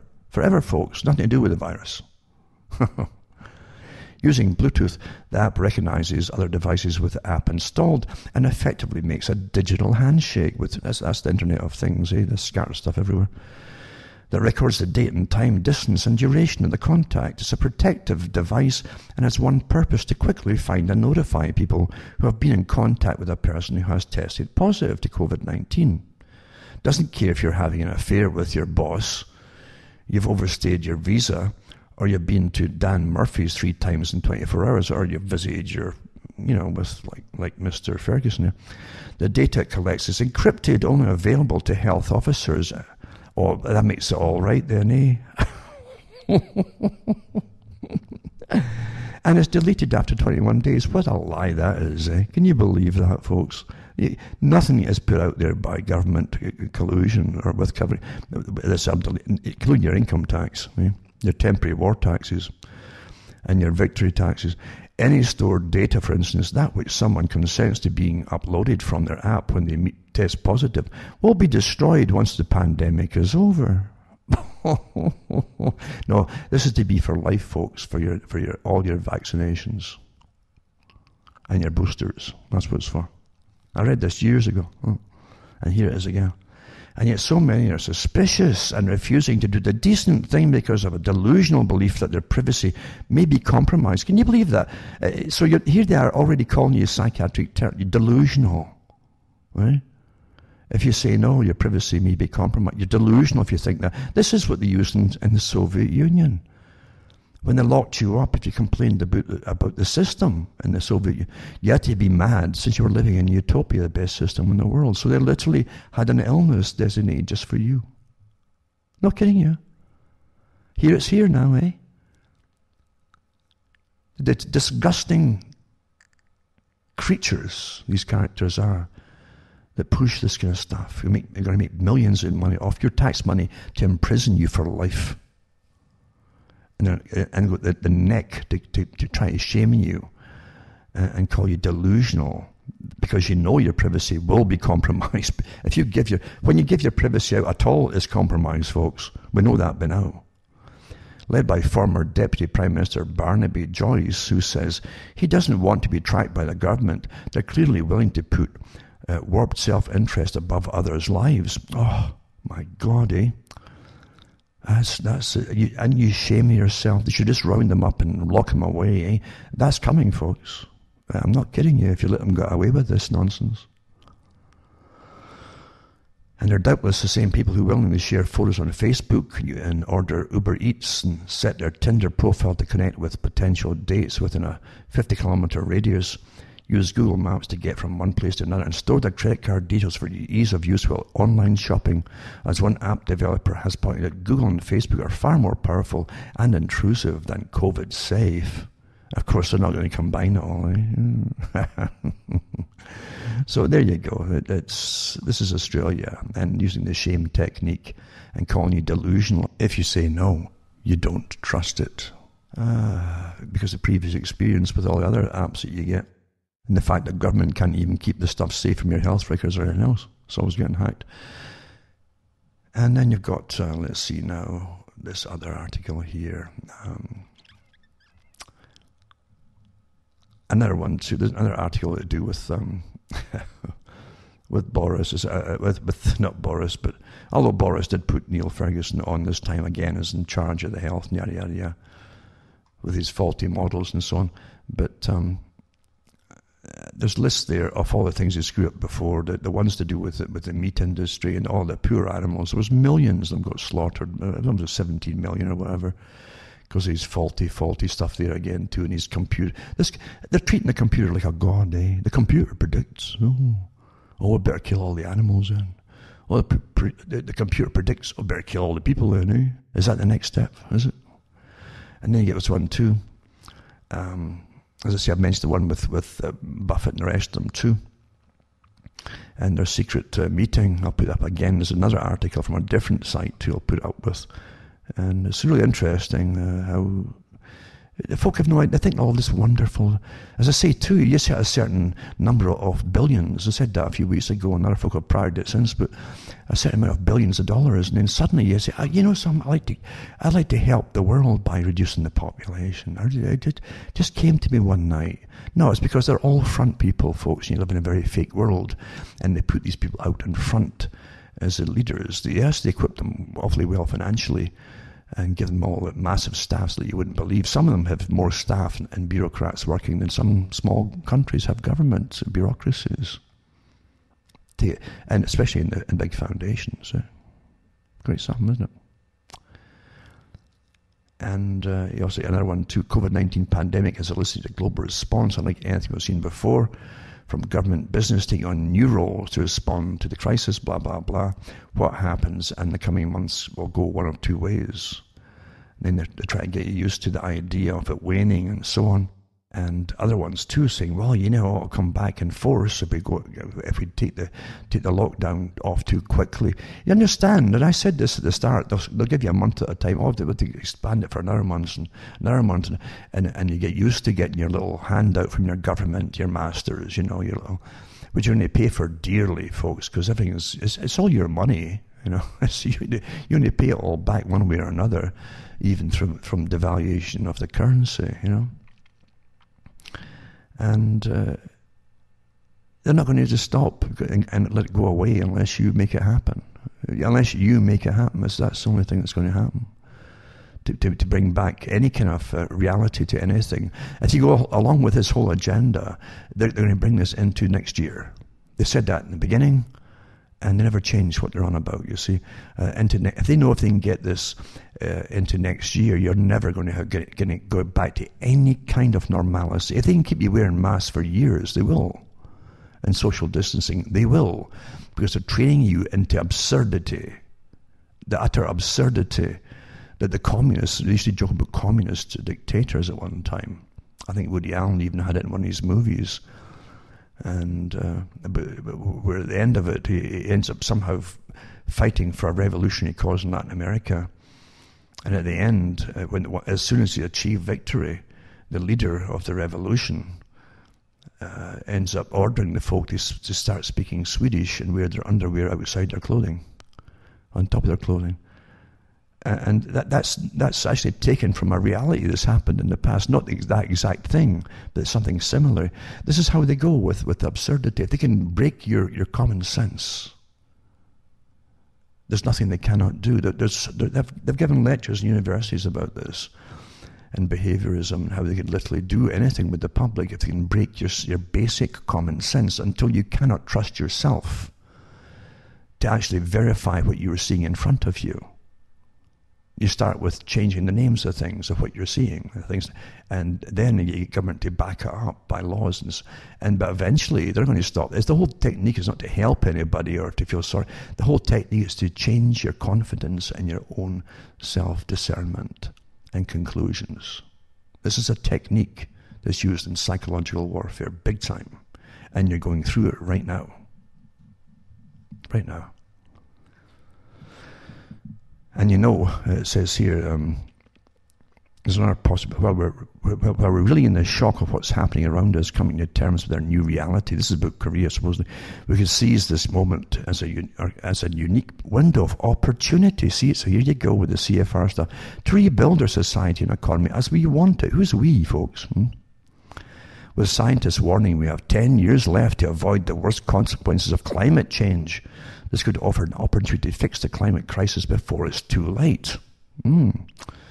So then they go. This is from the World Economic Forum, eh? What's the WEF doing about the coronavirus? A new strain, blah, blah, is spreading around the world, causing deaths, major disruption, blah, blah, blah. Responding to this crisis requires global cooperation among governments, world government, that's what it's about, international organizations, and the business community, which is the center of the World Economic Forum's mission as an international organization for public-private cooperation. No, it's multinational international corporations, not for little private businesses, folks. You don't get a little grocer going to the World Economic Forum. This is monopolies of everything you need for living. So the forum has created the COVID Action Platform. You can download that yourself. Wow. A global platform to convene the business community for collective action, protect people's livelihoods, and facilitate business continuity, and mobilize support for the COVID-19 response. With the support of the World Health Organization is working, and is open to all businesses and industry groups as well as other stakeholders, except for the public. You're not a stakeholder, you're a victim. Aiming to integrate and inform joint action, eh? So there you go. This is in 2017 at our annual meeting, right? This is the WEF, World Economic Forum. The Coalition for Epidemic Preparedness Innovations was launched, CEPI, bringing together experts from government, business, health, academia, and civil society to accelerate and develop of vaccines. Wow. I mean, big business, eh? Big business by our masters. The people who brand us. Okay. So I'll put that up too. Lancet, the Lancet journal, right? It's interesting, this one too, because I said a while back that if you just watch what was pushed from Fauci and Gates and so on, they'll tell you what medicines they want you to take, because everything is a big, multi-million, maybe even into the billions worldwide contracts, you understand, for any medication and so on that's involved, which they'll be pushing. And I'm sure they'll have their little coziness, agreements with the corporation. That's just how things work, folks, when you're run by gangs, because they're all involved with money, with vaccine industries. Some of them even have their own vaccine industries that we're talking about here. And the World Economic Forum working up with them too, right? It's just all out in the open if you bother to care about it. And so here, I was waiting to see them, because you had the whole thing about the quinine derivatives too, and the chloroquinines, and things like that all getting poo-pooed by Fauci and others, eh? Even though it was actually advocated during the SARS thing to be used across the Western world by the same authorities. But it doesn't matter, because this is big money, and in times of crisis you can demand whatever you want, and government will quite happily pay them billions for this thing. So Lancet publishes the results from inconclusive China study. This is the first study. I remember mentioning it a while back. That was April 29th, but I'd already read the article from China before that. And it says that the Lancet published results from a study China testing Gilead Sciences remdesivir in severely ill hospitalized COVID-19 patients with acute respiratory distress syndrome. 237 patients were enrolled across 10 hospitals in Hubei province. 158 received remdesivir, and 79 placebo patients were allowed concomitant treatment with lopinavir and ritonavir and interferons and corticosteroids as well. The primary endpoint was time to clinical improvement up to days 28. Try to find when you started showing improvement, basically to day 28. Defined as the time for randomization to the point of decline of 2 points and a 6-point scale of clinical status. So they show you 1 discharge and 6 deaths. 6 equals death.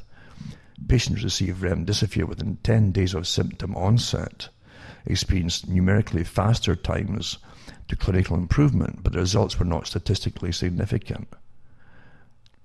What they showed in China, really, you might start getting better one day earlier than if you didn't get it at all. Might. It's very iffy, So didn't really see any really significant thing on it at all. But anyway, I noticed that Mr. Fauci, for the first time, came out and advocated using that same drug, you see. So there you go. It's made by the Gilead company, I think. And so it's pretty well from the start. They knew darn well which one they'd eventually advocate to be used. And how come the rest of them are not going to be used? The other ones that are used in China are not going to get used, even though some of them were made in Cuba, apparently. Very cheap, and worked too. So there you go. It doesn't make any difference. Everything is so corrupt these days, folks. And you got to stop thinking of people out there as being some kind of angels in these positions. That's how the media wants to present them to you. But when you dig in and you find incredible financing they get, all from the same circle, and Bill Gates, it's just incredible. It's just a very small world when it comes to this kind of thing. It really is, It's really something. Really, really something. And folk never catch on. But that was a Lancet one, and then the other one where he's actually mentioned it himself, Mr. Fauci, what he's advocating to be used. Other article too, there is no climate emergency. Global network of more than 500 knowledgeable and experienced scientists and professionals in climate and related fields have the honour to address to Your Excellency's attached European Climate Declaration, for which the signatories to this letter are the national ambassadors. And this is to Antonio Guterres, Secretary General of the United Nations. Just to show you all these scientists and professors are not all on board with it at all. They always tell you all the scientists are, no, they're not. So a whole bunch of them signed the whole thing. There's no climate emergency. A global network of 500 scientists and professionals have prepared this urgent message. It says climate science should be less political, while climate policies should be more scientific. It's all politicized, you see, for agendas. Scientists should openly address the uncertainties and exaggerations in their predictions of global warming. Well, I've got snow outside right now. While politicians should just passionately quote the real benefits as well as the imagined costs of adaptation to global warming, and the real costs as well as the imagined benefits of mitigation. And the fact too, there's natural causes of warming and cooling too. It's always been, that's why we've had ice ages and warming. We've even had volcanic periods, big, massively, and stuff like that, before there was even people or animals. So you can't really blame humans for causing it, could you? But facts don't matter when there's big agendas. And again, they're crossed over the agenda into the disease one. Oh, crisis, here we go. And I just want to mention too that bird flu hit China at the same time as the coronavirus, not for long afterwards at least, At least it said in February, I think they admitted that there was a bird flu out at the same time, an H5N6 strain. And they started killing off the fowl, in a poultry farm, etc. But anyway, they had other kinds of flus that affected humans at the same time, more so than this one. This was hard to get. But facts don't matter. Other facts don't matter to bump up the figures and so on. Now, here's the next step too. You see, they're following the same thing in China. So much has to be accomplished by this infection, right? A whole new way of living, a whole new world order, as they call it, right? And it said, you've had Cuomo go on about, my God, 2/3 of New Yorkers hospitalized with the coronavirus were admitted from their homes. Oh, suddenly they're all shocked, after telling them to get locked down in their homes. This is a shocking statistic that defies social distancing logic, government Andrew Cuomo said Wednesday. This is the curious conclusion was reached in a 3-day survey of patients hospitalized with the bug conducted this week and revealed by Cuomo during his daily press briefing. 26% of the people were at home, which is shocking to us, said Cuomo. Why is it shocking since you told them not to stay there? The same survey found that 46% were unemployed. Well, no wonder why. You realize these are the geniuses that are ruling our lives, So, 46% were unemployed, 37% were retired. So that says they're not working, they're not traveling. This guy is definitely a genius. You see, these people were literally at home. Oh, wow. No kidding, Despite the twist, Cuomo doubled down on his calls for social distancing and personal responsibility, especially as hospitalization and deaths continue to trend in the right direction. It reinforces what I've been saying, which is much of this comes down to what you do is to protect yourself, Cuomo told reporters at Long Island Hospital. Everything is closed down. Government has done everything it could, and society has done everything it could. Now it's up to you. Are you wearing a mask? Are you doing the hand sanitizer? This guy has no training in anything except chronology. And they say, if you've got young people who are visiting you and maybe out there and maybe less diligent in the social distancing, are you staying away from older people? Well, maybe they all live in the same darn home. They can't afford, like you, maybe 3 or 4 homes and all the rest of your cronies. Huh? Do you hear this rubbish, I want to know how many homes he actually has. Somebody will come back up with an answer. And only about 4% of respondents, 3% among city residents, listed public transportation as his primary way of getting around. Though Cuomo noted that 45% didn't respond to that question. Good for them. Understand, this is all again a push for these tracking apps and so on. Or the manacles, the bracelets, or the leg bracelets. It's manacles, folks. That's what they are. They're electronic manacles. Because you're all slaves now, you understand. And the scientists are your major domos. They're the guys with the whips, and they'll use the brutes, to come and arrest you and drag you off. That's what tyrants always do. And believe you me, Bertrand Russell was quite right when he said that if there's to be a tyranny, he much preferred it would be, and he hoped it would be a scientific tyranny. And he said it'd be the worst tyranny of all.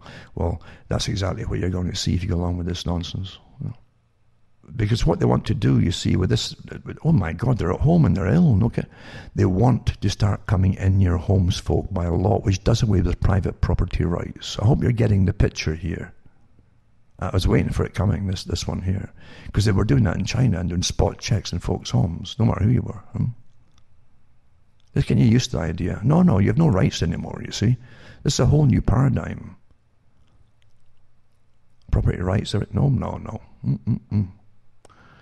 And that's why, oh my God, they're ill and they're at home. Eh? What a mystery this is, eh? A big mystery. Maybe it's because they can't get out and exercise and they're all getting sick, folks. And they can't get the decent food, etc. They're getting sick, eh? Yada, yada, yada. Huh? Perhaps that's what it is. Everything is just part of this a big agenda. An article here is interesting too, because I was going into finding out, you already find who's at the tops of these organizations. You see the spider's webs. Eh? And this one here is the Presidential Commission for the Study of Bioethical Issues. It's a bioethics committee. It was created by Executive Order 13521, November 24, 2009, when the last so-called fake thing hit at the time.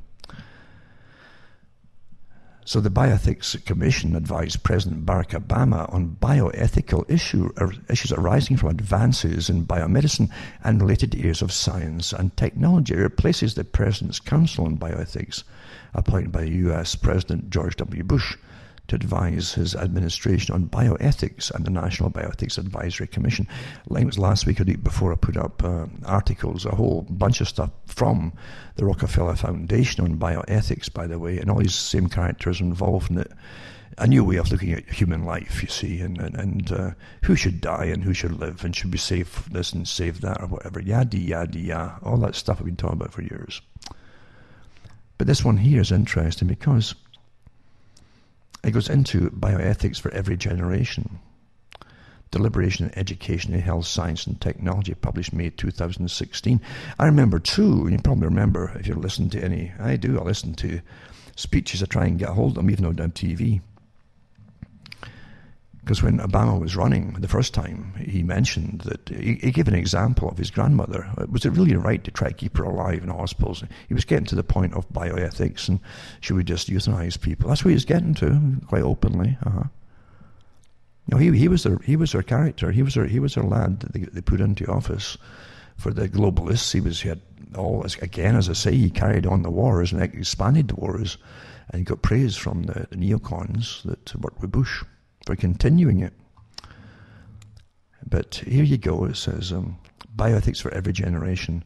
Anticipate and communicate ethical management of incidents and secondary findings in clinical research, yada, yada, yada, yada, yada. And it says, Sam Harris, author of The Moral Landscape, How Science Can Determine Human Values. Well, there you go. Kick religion out the window, and science can determine human values. See? They'll determine what's a good value or a bad value, or, you know, there you go. So it's publicly noted his discussions with a member of this panel, Sam Harris, specifically regarding the hypothesis of a society that blinds every third citizen for religious reasons. The panel member found this unobjectionable for members of this culture, while Harris found this practice objectively wrong. Harris details a script of this conversation in chapter 2 of his book, it says here. It goes on and on and on, but I'm just trying to get to show you the members of them. You'll see the same characters, members of it, who are listed parts of the bioethics team. Articles, you'll see articles put up by them in this present virus little campaign, you see. But you also find too that somebody who's at the head of one of these organizations, and maybe even this very one, is the wife of the person who's on the TV every night, apparently, giving advice about how to live and yada yada, and the disease, the top kind of disease, etc. It's quite interesting to find the connections of who these people, particularly these people, actually are. Now, bioethics and bioethics commissions, and they get Christine Grady, Who's Christine Grady? An American nurse and a bioethicist who serves as the head of the Department of Bioethics at the National Institutes of Health and Clinical Center. Graduated from Livingston High School, blah, blah, and in Georgetown University, all the right places. Master of Science in Nursing, Boston College. PhD in Philosophy and Bioethics from Georgetown University. And she worked with the HIV. I guess that's where she met her husband, Mr. Fauci. And then she was a commissioner on the Presidential Commission for the Study of Bioethical Issues from 2010 and 2017. Small world, isn't it, eh? She's a senior fellow at the Kennedy Institute of Ethics and fellow of the Hastings Center in American Academy of Nursing, and so on and so on. She's got all these awards, yada yada, which naturally, if you're married to Fauci, you're going to have lots of institutions to be associated with and take awards and yada yada yada. Eh? Isn't that amazing? So it's bioethics, who should live and who should die, and well, that kind of stuff, isn't it? Eh? Isn't that something? Ain't that something? Another little article. Lee Camp, while pandemic destroys so many lives, the surveillance state celebrates if they're able to track violators who follow within a flying spit particle of someone else, then it stands to reason they could choose to track pretty much any other type of behavior. Of course they will. We don't fight back against the secretive surveillance state growing steadily around us. Your wife, husband may find out you love a Cinnabon more than you love her or him, and that might be just the beginning of it. But many of us remain quarantined and well to your home, apartment or RV in an abandoned Walmart parking lot. The surveillance state is actually stretching its legs, brought out for a run by our friendly neighborhood oligarchs like a young golden retriever let off his leash on a nice day. Unfortunately, in this case, what's retrieving is all of our information, movements, thoughts, and desires. And it's a worthwhile article. These are all worthwhile articles to read. They get you off the usual TV version of authorized spieling propaganda. It really is. You've got to look into other things too. And this is an oddball thing I was touched on too when I was going through some stuff today, was that, have you heard of Timber Sycamore? And its operational scope was weapons sales and training of Syrian rebel forces against Assad by the West. It's admitted to now, planned by the Central Intelligence Agency. And it says it's a classified weapons supply and training program run by the U.S. Central Intelligence Agency and supported by some Arab intelligence services such as the Security Service in Saudi Arabia. Launched in 2012 or 2013, it supplied money, weaponry and training to rebel forces, fitting Syrian President Bashar al-Assad in the Syrian civil war. It wasn't a civil war at all, it was like outside created war.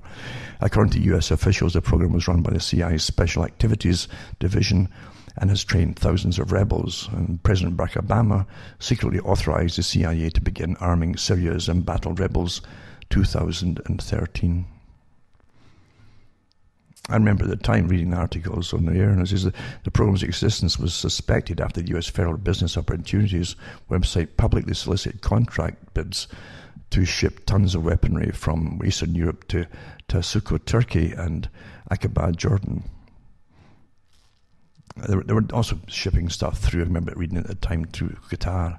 They don't call it Qatar now, but that's what they were doing with it too. And it was so obvious to people at the time that this strange CIA organization has been overthrowing governments across the planet since its inception, and literally it uses the US as the funding mechanism of taxpayers, and it's an agenda completely alien to the American mentality. They're a different agenda which folks can't really fathom out, and part of the globalization of it, the management of the world society, that's part of it. Of course it is. But this is a good enough article here to give you an idea of it too. It gives you some of the history of it. As it was similar to other Pentagon or CIA-run weapons routing and training programs established in previous decades to support foreign rebel forces.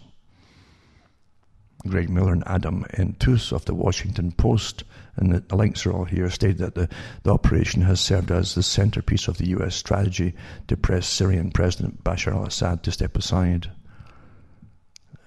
The program's principal backers were the United States, and Saudi Arabia was also supported by some other regional Arab governments and by the United Kingdom. Well, Saudi Arabia provides more money and weaponry than the US leads training and military equipment. The program was based in Jordan due to that country's proximity to the battlefields in Syria.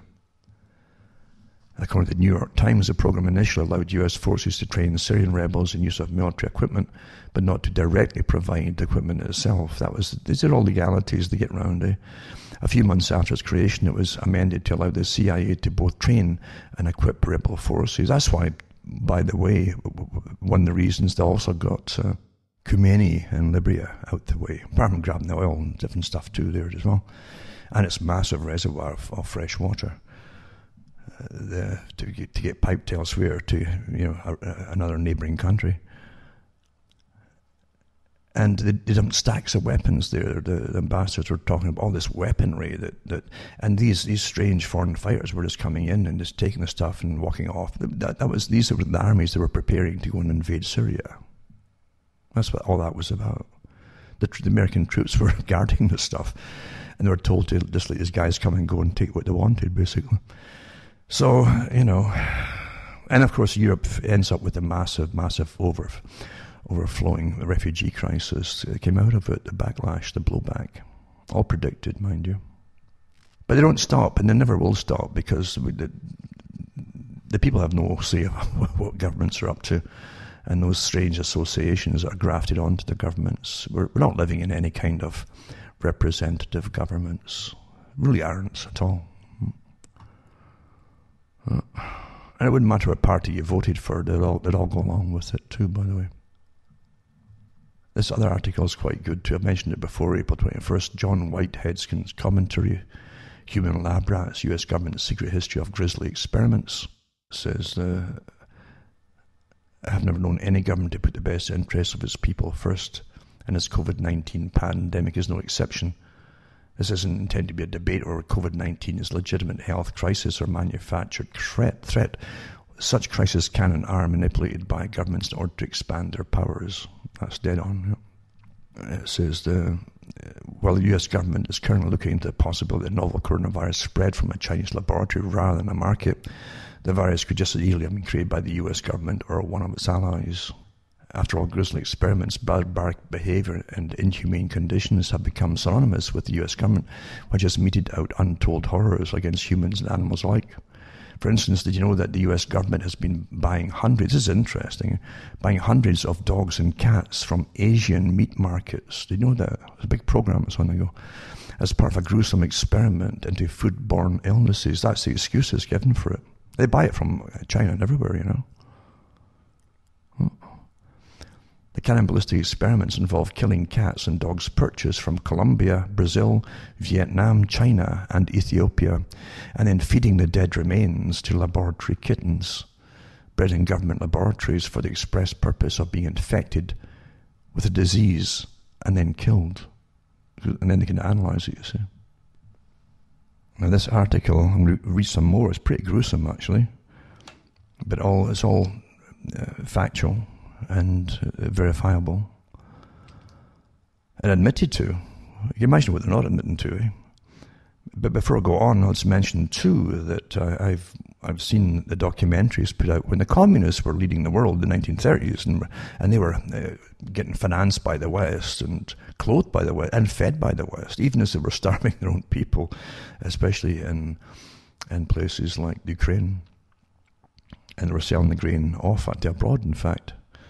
It was like a roundabout of grain. We were feeding Russia as they were killing off their own farmers in the Ukraine and their Soviet bloc countries.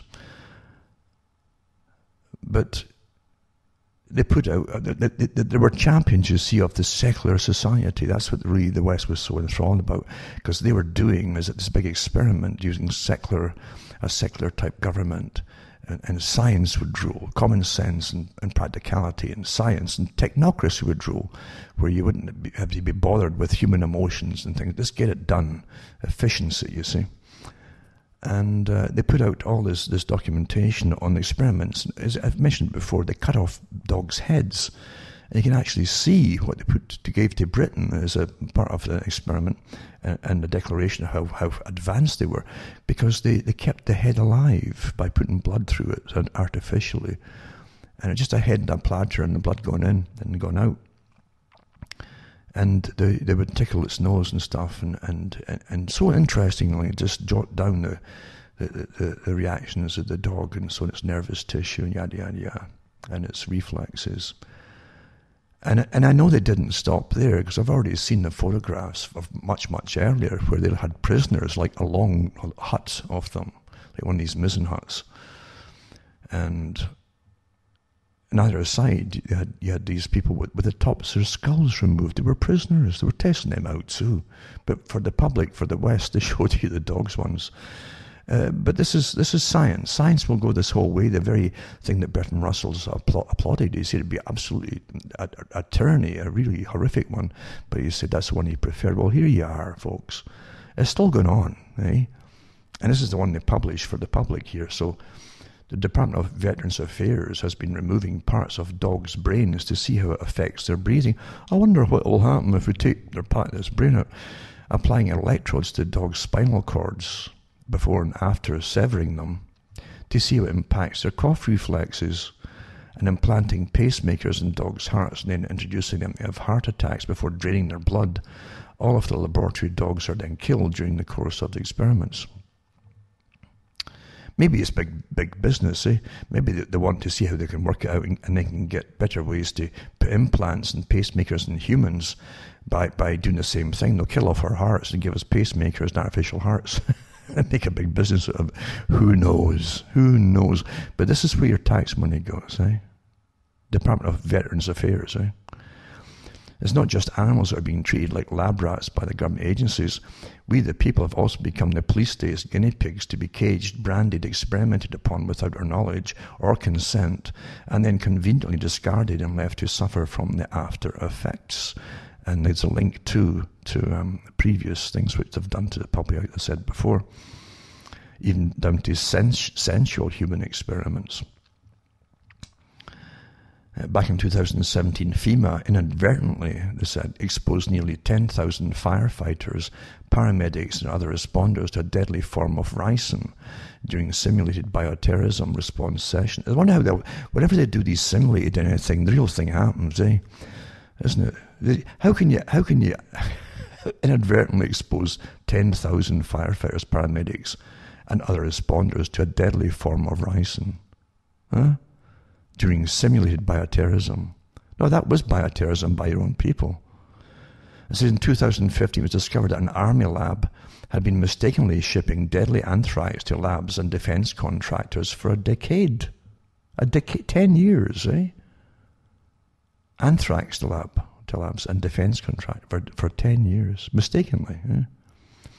Well, these particular incidents have been dismissed as accidents. You don't have to dig very deep or go back very far in the nation's history to uncover numerous cases in which the government deliberately conducted secret experiments on an unsuspecting populace. I mentioned some of them in the past, and the links are here to it, by the way.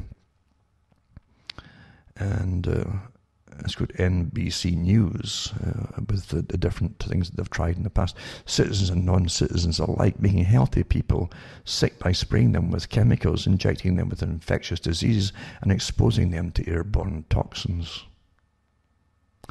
You're supposed to trust your governments now, though. You know that's all off maybe 5 years ago. I mean, they're all better now. They've improved. At the time, the government reasoned that it was legitimate to experiment on people who did not have full rights in society, such as prisoners, mental patients, and poor blacks. Now, I'll add to that list now for that one I read for the kind of promotional thing for that app in Australia, for people who just don't want to be a threat to the rest of society by not taking the app, for goodness sake. We should maybe experiment in them too. In Alabama, for example, 600 black men with syphilis were allowed to suffer without proper medical treatment in order to study the natural progression of untreated syphilis. In California, older prisoners had testicles from livestock and from recently executed convicts implanted in them. Can you believe that? Huh? To test their virility. That actually... You know, these prisoners would obviously die when they had another body, a foreign body, put into them, eh? And in Connecticut, mental patients were injected with hepatitis. For the big pharma companies and the treatment companies and stuff like that, and vaccine companies. In Maryland, sleeping prisoners had a pandemic flu virus sprayed up their noses. Georgia, 24 volunteering prison inmates had gonorrhea bacteria pumped directly into their urinary tracts through the penis. In Michigan, male patients at an insane asylum were exposed to the flu. You see, they're using people literally who had no rights. You'd have no rights really, or even mental abilities to often know what to do or even sue or whatever. Never be heard of again, you understand that. And yet they want to do all the things to you during a crisis thing. They want to pump stuff into you and using the technique of crisis and shaming. If you don't go along with it, you could harm other people. Well, if everybody got the vaccine, they'd be safe, wouldn't they, if it works, eh? That negates that argument. If you didn't want to take it. And in Minnesota, 11 public service employees called volunteers were injected with malaria, then starved for 5 days. In New York, dying patients had cancer cells introduced into their systems. And in Ohio, over 100 inmates were injected with live cancer cells. And they also put deadly stomach viruses into, and blah, blah, blah, blah. Just horrible, horrible, horrible. But as I say, they always try to do it with people who can't get any support or justice done. But you understand, if everything was so up and above board, why would they be doing this in secret with people who can't fight back? Huh? You better understand who you're dealing with here. You better understand, folks. Who owns the environmentalist movement? This is quite a good one too. The article is adapted from Chapter 10 of The Holes in the Ozone Scare, the scientific evidence that the sky isn't falling, published June 1992 by 21st Century and now in its second printing. 25 years ago, those who believed that Mother Nature comes first and humankind second were part of an insignificant fringe, considered radical by most Americans. These environmentalists were visible mostly at the level of the anti-nuclear street demonstration, where marijuana smoke wafted round the Back to Nature posters on display. Today, however, what used to be extremist environmentalist ideology has become mainstream, permeating American institutions at every level, from corporate boardrooms to the Federal Reserve, the Congress, the White House, the churches, homes, and schools, because it's an official agenda. Yeah, they used the hippies to start it all and carried on from there. They create the crisis and then they don't let it go to waste, you see. So this works, and if folk follow so you can use them. Very efficient for that point of view, you see, that technique.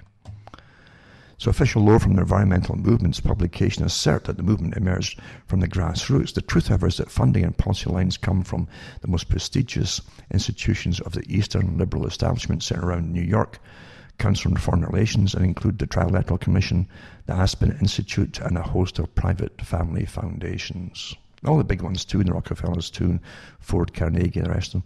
The network of foundations created environmentalism, moving it from a radical French movement into a mass movement to support the institutionalization of anti-science, no-growth policies at all levels of government and public life, as prescribed in the Council on Foreign Relations 1980s Project Book series. Environmentalism is used against America's economy, against such targets as high technology agriculture and the nuclear power industry. The movement is fundamentally a green pagan religion in its outlook. Unless defeated, it will destroy not only the economy but also the Judean-Christian culture of the US. But it's been used, as I say, by the big ones at the top, the big corporations, you see, to bring in their own forms of energy. And don't forget, you can go into austerities to cut back energy. And you say, why would the corporations supply the power do that? Because they won't lose anything if they quadruple and increase the cost of the energy by giving you less.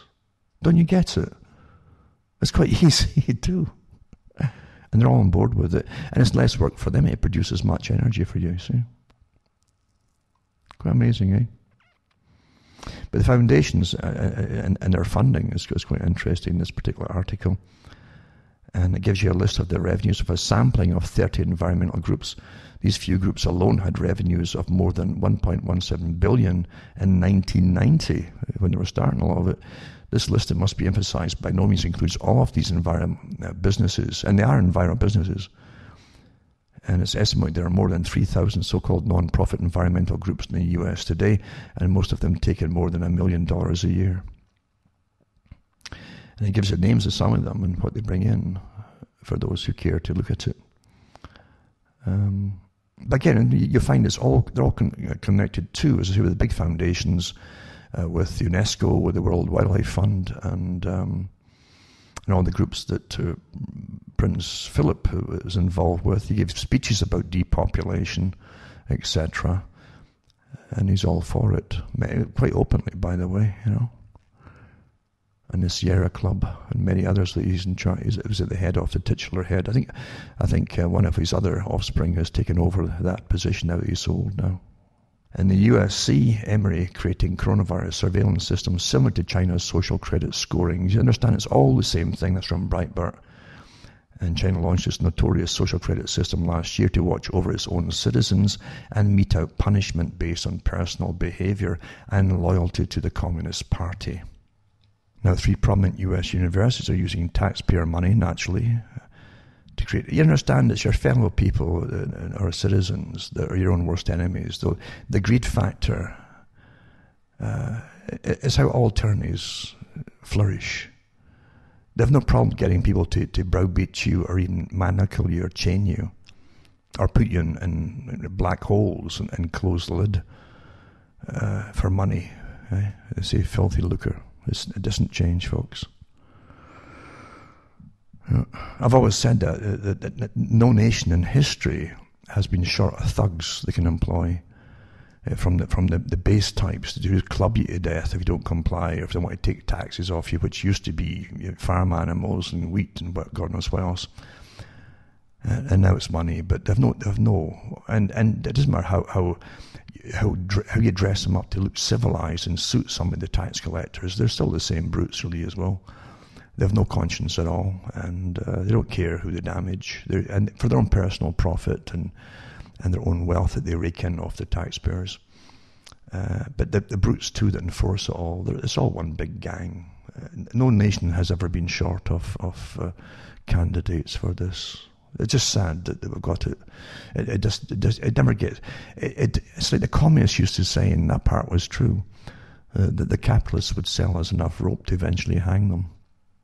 And your fellow citizens are the ones that do it, folks, and they'll hang on you for their own their own well-being, financial well-being.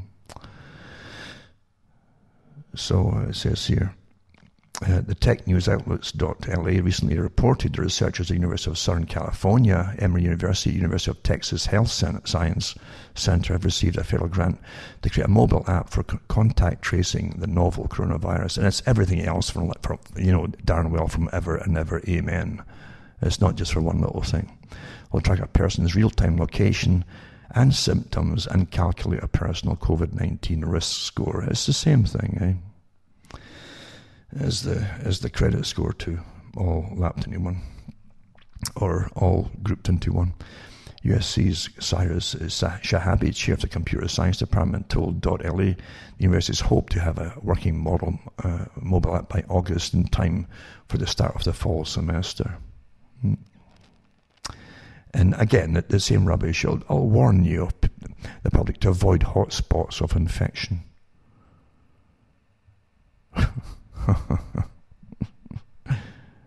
In other instances, people who have been assigned high personal risk scores might decide to stay home or get tested for COVID-19.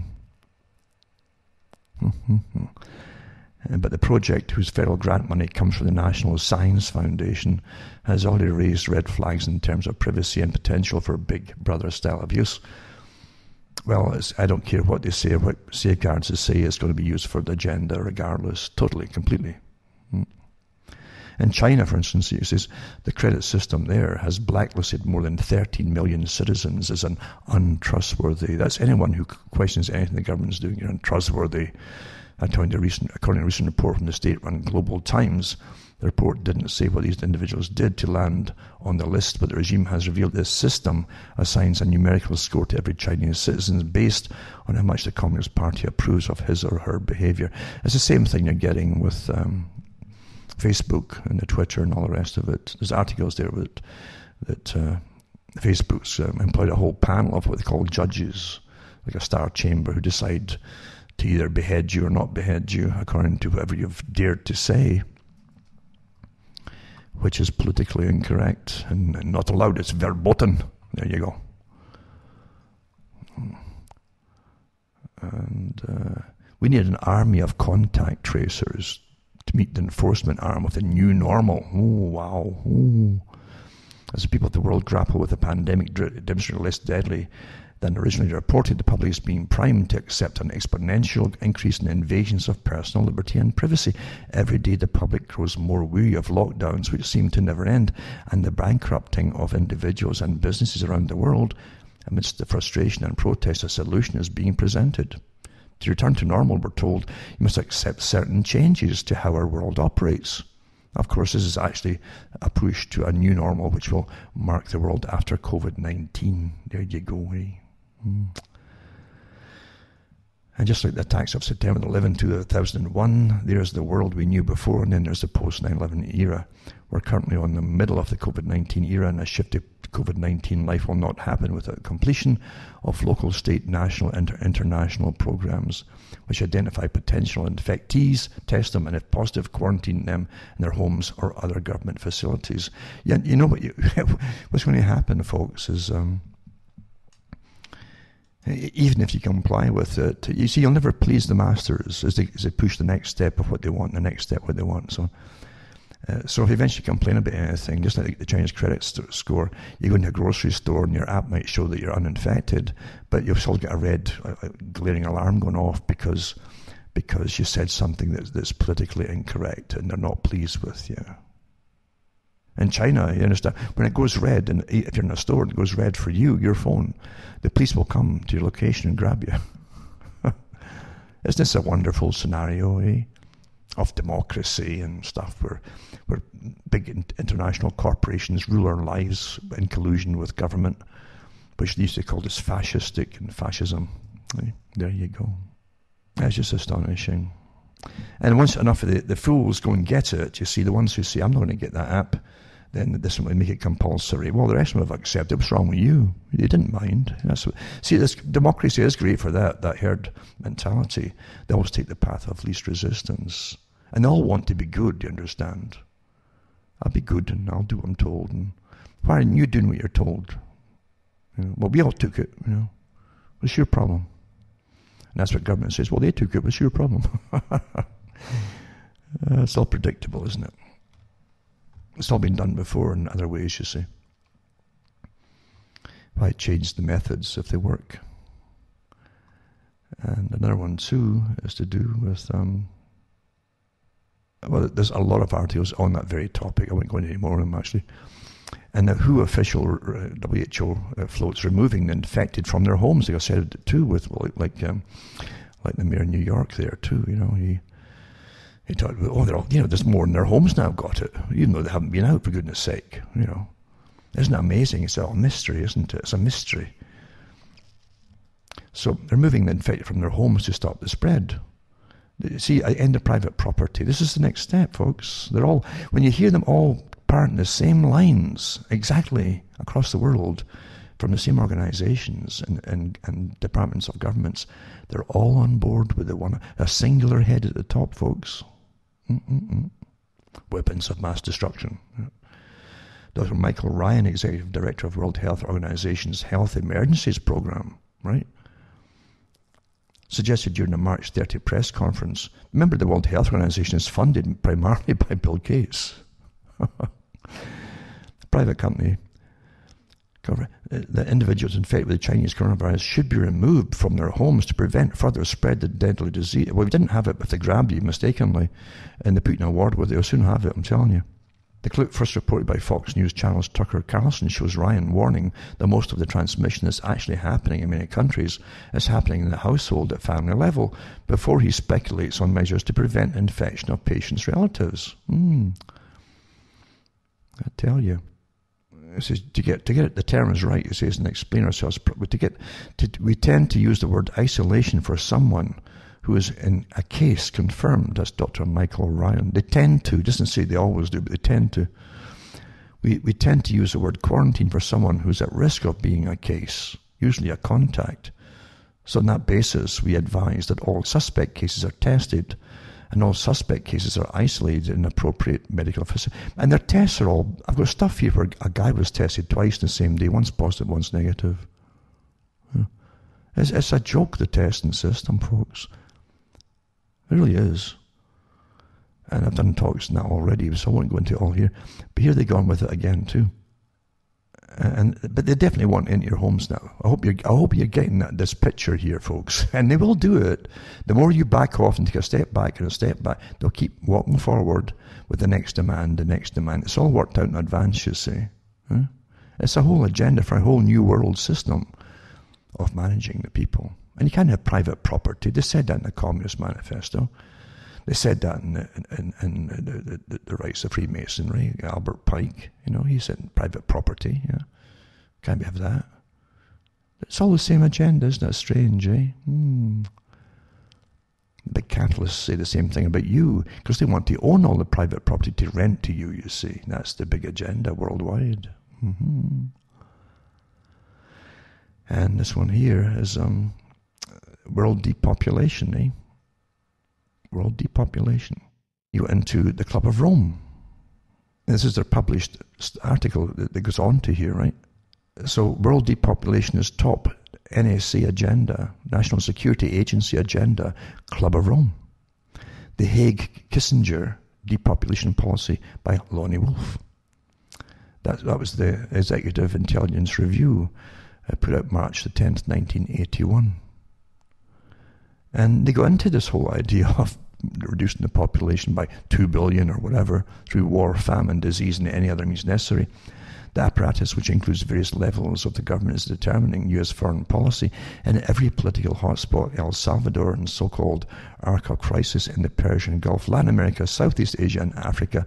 The goal of U.S. foreign policy is population reduction. The targeting agency for operation is the National Security Council's ad hoc group on population policy from the NSC. Its policy planning group is the U.S. State Department's Office of Population Affairs. You know who set these departments up? It was the Rockefeller Group, eh? Even for the United Nations one, population department. Established in 1975, this one by Henry Kissinger. This group drafted the Carter administration's Global 2000 document, which calls for global population reduction, and the same apparatus is conducting the civil war in El Salvador as a conscious depopulation project. This is 1981. It goes on to say there's a single theme behind all our work. This is the NSC. Says Thomas Ferguson, another Ferguson, the Latin American case officer for the State Department's Officer of Population Affairs. Did you know you had one? Either they, governments, do it our way through nice, clean methods, or they will get the kind of mess that we have in El Salvador or in Iran. This is 1981, Or in Beirut, population is a political problem. Once population is out of control, it requires authoritarian government, even fascism, to reduce it. Ding, ding, ding, ding, ding. The professionals, said Ferguson, aren't interested in lowering population for humanitarian reasons. That sounds nice. We look at resources and environmental constraints. We look at our strategic needs and we say that this country must lower its population or else we will have trouble. And it goes on and on and on. Old article, And Some people used to complain about the guy who owned the organization, Executive Intelligence Review. But they put a lot of good factual information regardless, and that cannot be doubted. You can check it all yourself and see the articles and so on. Quite amazing though. But it says here too, so steps are taken, right, if you don't comply. El Salvador is an example where a failure to lower population by simple means has created the basis for a national security crisis. See, this brings you in to something that George Orwell understood, and he put it in 1984. When you're going through the book and so on, you think it's a resistance movement to the order, and you find out, no, it's been set up by the ones who control the order. They create your opposition. That never changes, folks. The big opposition, you can generally smell the rats and so on. But they find out too that wars aren't meant, when you get this discourse in the book that Winston's given by O'Brien, who's the High Order member. The book says that wars aren't meant to win; they're meant to simply just be continued. It doesn't matter who they're continued with; to keep the wars going. Well, do you ever think about the depopulation agenda here, and all this stuff all through Latin America, with the School of the Americas? Remember that they were training them all, sending them all down to these different countries, and they would go. They would set up again Hegelian dialectic.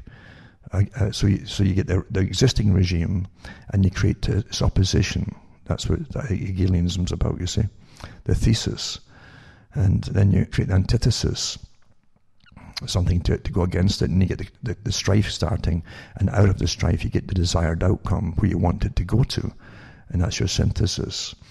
And that's what the School of Americas, they were all over the place killing, either on behalf of the right-wingers or even the left-wingers. As long as the wars were kept going and down comes the population, folk can't farm, starvation sits, and yada, yada, yada, yada. This is technique, and how we understand this. That's what really runs the world. It's very efficient. It's disguised. It can only operate with the fact that we refuse to accept what we're seeing. We go into disbelief. I don't want to hear that. I don't want to know that. It's too bad. I don't want to hear that. It upsets my paradigm. That's how it is, folks.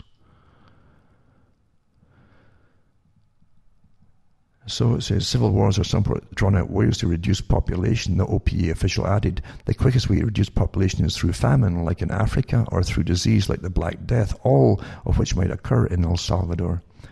Ferguson's OPA monitors population in the third world and maps strategies to reduce them. Its budget for the year 1980 was $190 million. There's a lot of cash back then too. You could probably see the billions in today because the currency has devalued so much.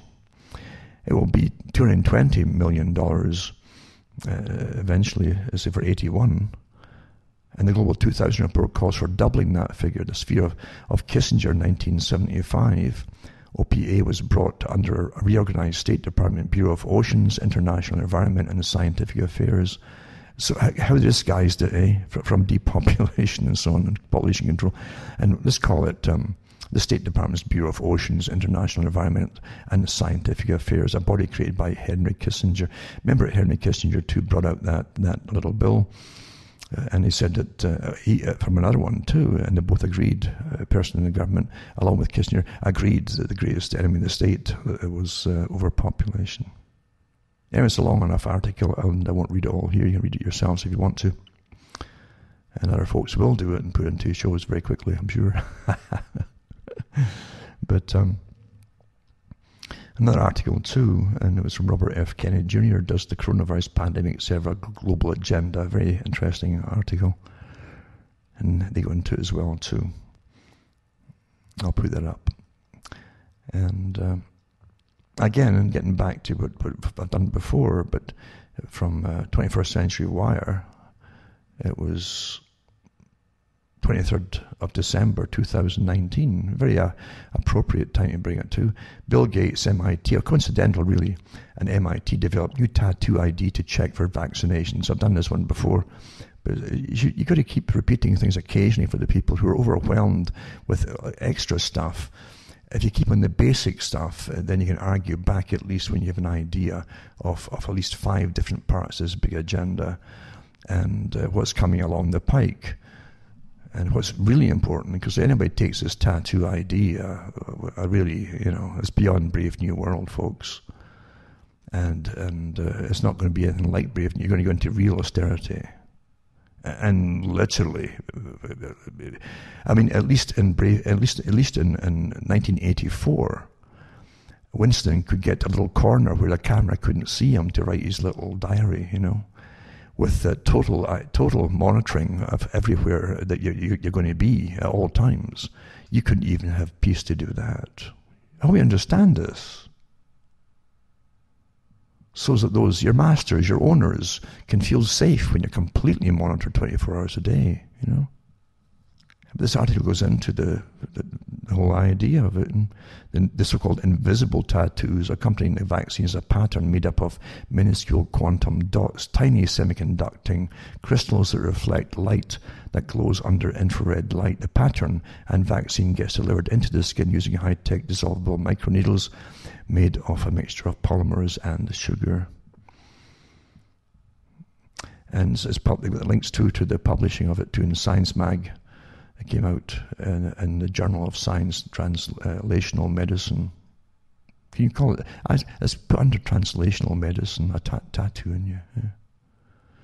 So it says they found a covert way to embed the record of a vaccination directly in a patient's skin rather than documenting it electronically or on paper.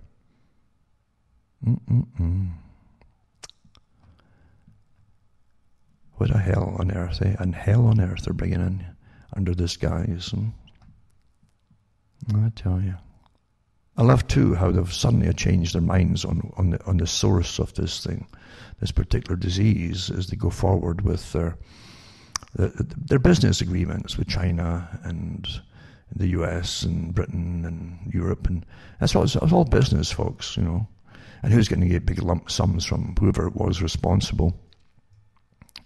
As they go along with it, and Fauci says, yeah, it probably suddenly it just appeared in nature, this thing by itself. After going through all the paraphernalia of it's a man-made thing, and my God, and that's what really terrified the public. If it wasn't natural, then it's even more scary. If it's made in a lab that deals in sort of biochemistry or biowarfare, it's all the same thing, folks, when you gain a function. But this did it all by itself, supposedly, eh? And so because they've agreed on things, and big lump sums of billions of dollars will change hands to make them all come to the same conclusion. You can always smell it, That's how business is really done in the world, between governments and important people. So the Office of the Director of National Intelligence, the clearinghouse for the web of U.S. spy agencies, they even have a clearinghouse, right, said it had ruled out the virus being man-made. Right? So this is nothing, they're not scientists there in that area, but they've ruled out the virus being man-made, but we're still investigating the precise source of the global pandemic, which killed more than 220,000 people worldwide. Although that's not a lot of people. And then they're lumping everybody in with all their symptoms with it. I tell you. I mean, they're trying to say that the whole world is locked down forever here for this. And folk are dying every day of normal things anyway. We all do eventually, folks.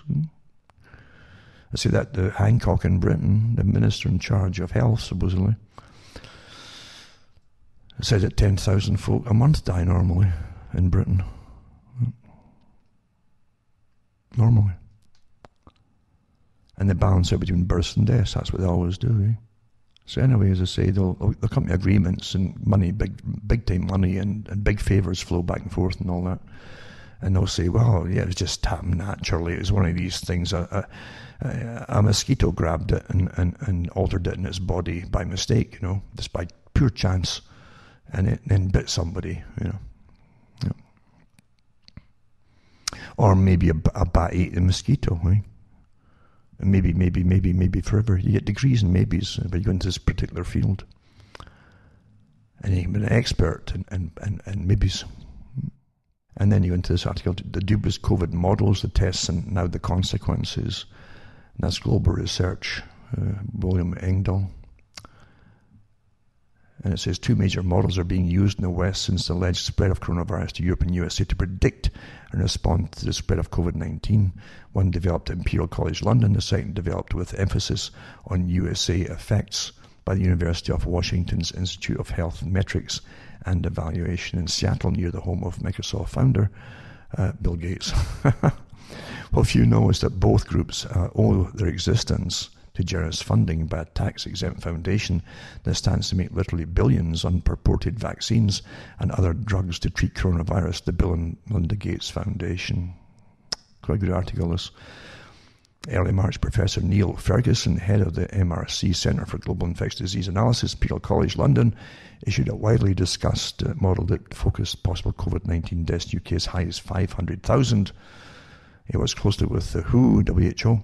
That report was held responsible for a dramatic U-turn by the UK government from a traditional public health policy of isolating at-risk patients while allowing society and economy to function normally. Days after the UK went on lockdown, Ferguson's institute sheepishly revised downward his death estimates several times, and dramatically his dire warnings have not come to pass. The UK economy, like most others around the world, has gone into deep crisis based on inflated estimates. But they go into how they use these models, these computer models, to give them the outcomes that they want. It's the same, the climate models are the same. What is it you want? Okay, we'll work on that and program the computer, and I'll give you all these scary scenarios. 2000, Ferguson predicted that up to 50,000 people in the UK would die from variant Creutzfeldt-Jakob disease, mad cow disease, possibly 250,000 if the epidemic extended to include sheep. That was back then. I remember that all happened. Horrible it was. Oh, yeah, 50,000 people in the UK could die from it, he says, Mr. Ferguson. And it says, possibly 150,000 if the epidemic expanded to include sheep, he says. A total of 178 people were officially registered dead from the Creutzfeldt-Jakob disease. And even at that, it's very iffy if there's other neurological problems instead.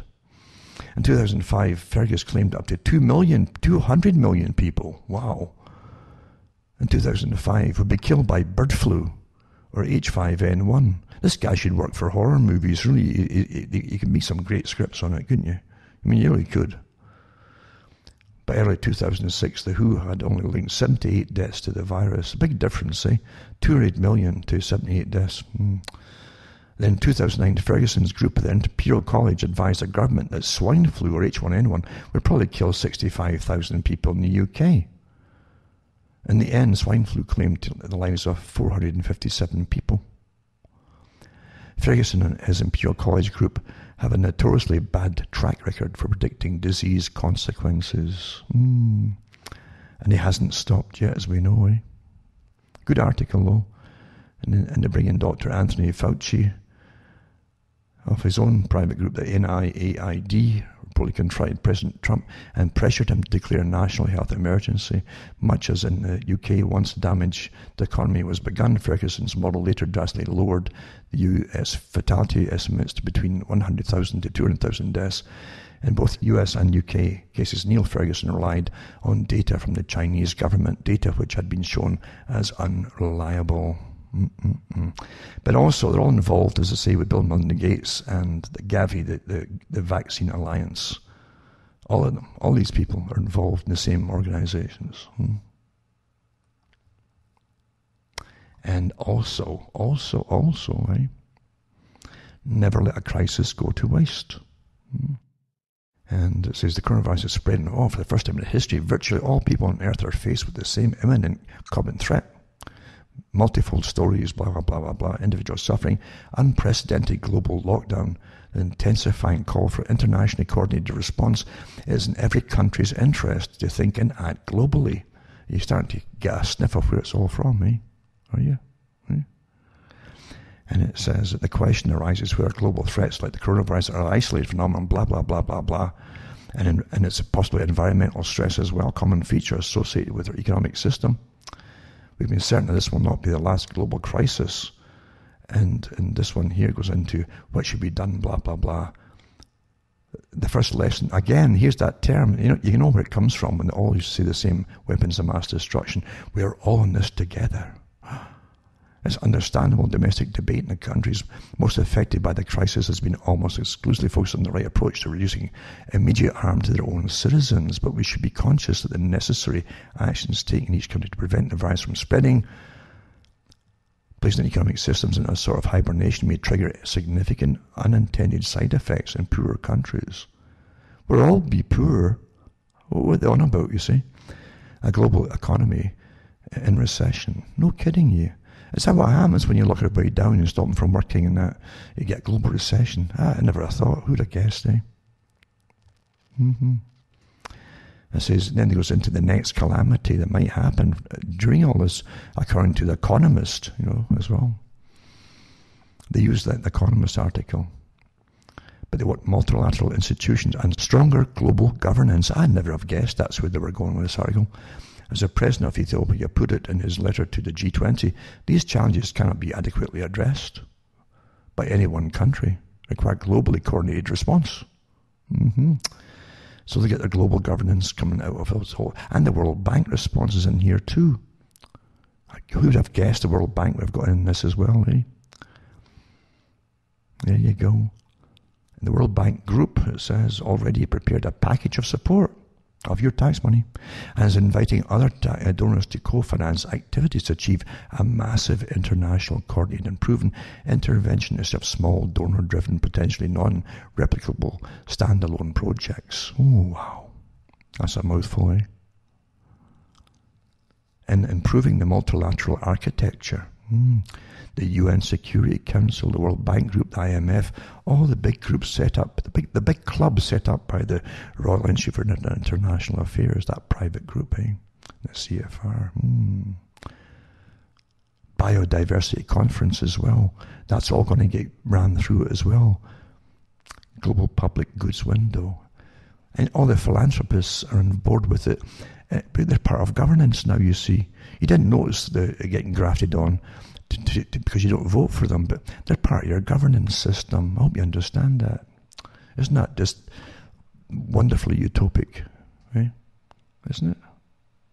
There you go. And you also have all these different sudden NGO groups, just finance ones, just popping out of nowhere, and with big, expensive websites, and they want to promote a positive narrative for transitioning to sustainable planetary health during all this crisis. Sustainability, you see. And to partner with governments and researchers and policymakers, never mind the public though. And it says to draw on the research available in Australia, as an example, and internationally for this purpose, including partnering with like-minded national and global institutions to act as a knowledge broker in communicating about threats and solutions, eh? And to develop action on threat reduction and mitigation adaptation that focus on both selected and combined risks. Sustainability, climate change, resources, human population, that's the numbers, pollution, etc. Yeah, I tell you, this one here is quite some, another round table. This came out of nowhere. Right? It rose from the ashes of the fires, recently had there in Australia. And there you go. And it's called Commission for the Human Future. Eh? Commission for all. And there's a big city there, and there's the clouds on one side going away, you see, and on the other side there's blue skies and nice white clouds, fluffy ones. And in the middle there's the sun behind the big buildings, just the rising sun ID, the corona. Ooh, isn't that wonderful? The light bringer. But there it is, right there. And then a big green lawn in front of the big city. Right? Surviving and thriving in the 21st century. So global action on a call to action on global catastrophic risks. Well, my God, if you lived like that, you'd never live at all, very long at all. You'd just die of terror. And believe you me, money ain't going to help it. Things that really finish off this world would have nothing to do with what we do. Again, Gates, I mentioned before about his involvement in Common Core curriculum in schools. And here's New York to work with Gates Foundation to reimagine schools. Reimagine them, right? And so New York will work with Bill and Melinda Gates Foundation. Why don't we just make him emperor of the planet? He seems to have a finger in every pie. Eh? So Bill and Melinda Gates Foundation to reimagine the state school system as part of broader reforms in the wake of the coronavirus pandemic. That's Governor Andrew Cuomo told a Daily Briefing Tuesday. So it says here that we have paid a very high price for what we're going through, but the hope is that we learn from it, blah, blah.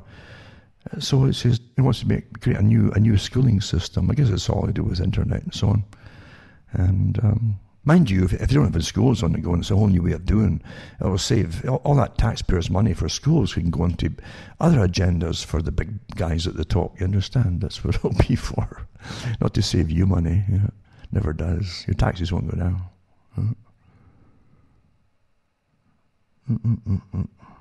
Yeah, the old model of everybody goes and sits in a classroom, the teacher's in front of the classroom and teaches that class. And you do that all across the city, all across the state, all these buildings, all these physical classrooms. Why with all the technology you have, he says, this is Cuomo. He's making plans for reopening New York, the worst hit state by far, blah, blah. But this is the idea that they're pushing forward now, is virtual schools, you see. Maybe they give you a virtual degree at the end of your college, eh? And we can all be virtual people, having virtual everything except real life, food, decent food, freedom, yeah. We can imagine, we can little virtual figures like they played with on the net years ago, you know. We had a little favourite little character. And we can all be virtual people living through these little cartoons, because we won't have any life at all in reality the way it's going now. Office will never look the same in post-COVID world of plexiglass and temperature checks. And it says a recent Bloomberg exploration of just what the typical American office worker can expect imagines a scenario that follows, which seems akin to a strict and exhaustive regimen already a reality in Wuhan and other places in China, forever changing what post-COVID-19 normal looks like. The report is aptly titled, "The Office You Left is Not Going to Be the Office You Return To," because the tragic new regimen for most, especially in urban centres, will likely be goodbye open desk plan, hello masks, temperature checks, and plexiglass walls. It says, and the United States, something akin to this is coming, the report begins, and it's from Bloomberg as well, a report from Bloomberg. Your first day headed back to office will likely feel different from the minute you wake up. Imagine the morning begins with a self-administered COVID-19 symptom and temperature check. An app will report the results to your boss and to the police too as well, I'm sure. If all is well, a low occupancy company provided shuttle. So here you go. It's the whole Agenda 21 too, by the way. Will take you to work. Everyone on it will be wearing a mask. Once the office has second health check, attendants will strictly control access to doors, elevators, commons areas will prevent. This is incredible overkill, isn't it, for something that's dwindling all the time in numbers and never achieved anything like the terror, the actual real, deaths and so on that they claimed it would. Nothing like it at all. No point arguing it because they're ramming it ahead regardless. This is their whole agenda, sustainability, all in one, you understand. And they're not going to back off unless you make them back off. And it's up to people to say no to all this nonsense. It says the route to the office will be one way only. Formerly jammed open desk plans will sit half empty, maybe encased in a makeshift cubicle made of plexiglass sheets. You'll be monitored with key cards or sensors. Whereabouts throughout the day. Your smartphone may vibrate to alert you to co-worker traffic like Waze, WAZE for commuting to the copy machine. And lunch will come hermetically sealed. Say goodbye to communal coffee breaks, etc., etc. Oh, they're just lapping this up, eh? They're the ones who are churning it out. Just, oh, wonderful, wonderful. All these little nothings will be obeying us. And it's all up to you to go along with it. You will acquiesce through fear or terror, and believe you me, you're dooming yourself and generations to come into a living hell. And then this one here too. Cancers are contracts. They're a menace to society. Anti-vaxxer NRL stars are slammed as entitled for refusing to get the flu jab as league gives players 40-hour ultimatum. And that's from the, 7th of May 2020, Daily Mail Australia. And so the NL, the big granted exemption to allow anti-vaxxers to play without getting a flu shot. No one trusts it anymore because folk got sick in previous years too. And they've also warned, the military's warned, they've got this whole flap on the go, that the flu shots may make them open to the coronavirus. I'm not kidding you. It's quite amazing what's going on right now, eh?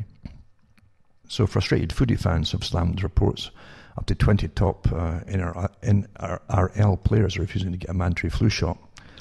And it says the management demands that they get it or sign a waiver in the next 48 hours if they wish to play the game. Those refusing to get the jab reportedly include Canberra players Josh Papilla, Sia Siliola, Joe Tapine, Canterbury's Sion Katoa, and Gold Coast Bryce Cartwright, etc., etc. They are still trying to figure out, that this self-entitled, better than everyone else attitude needs to stop. Well, they've got the right to choose. You're supposed to have informed consent. People at the top have this terrible reaction to the word consent. Now, they try to make everything mandatory. No one sticks anything in your body without your consent. That's the difference between a tyranny, folks, and a free society. And there should be no penalties for refusing it in a free society. Folk who are vaccinated should be perfectly safe, right, shouldn't they? If you ever had it, eh? Isn't that how it's supposed to work?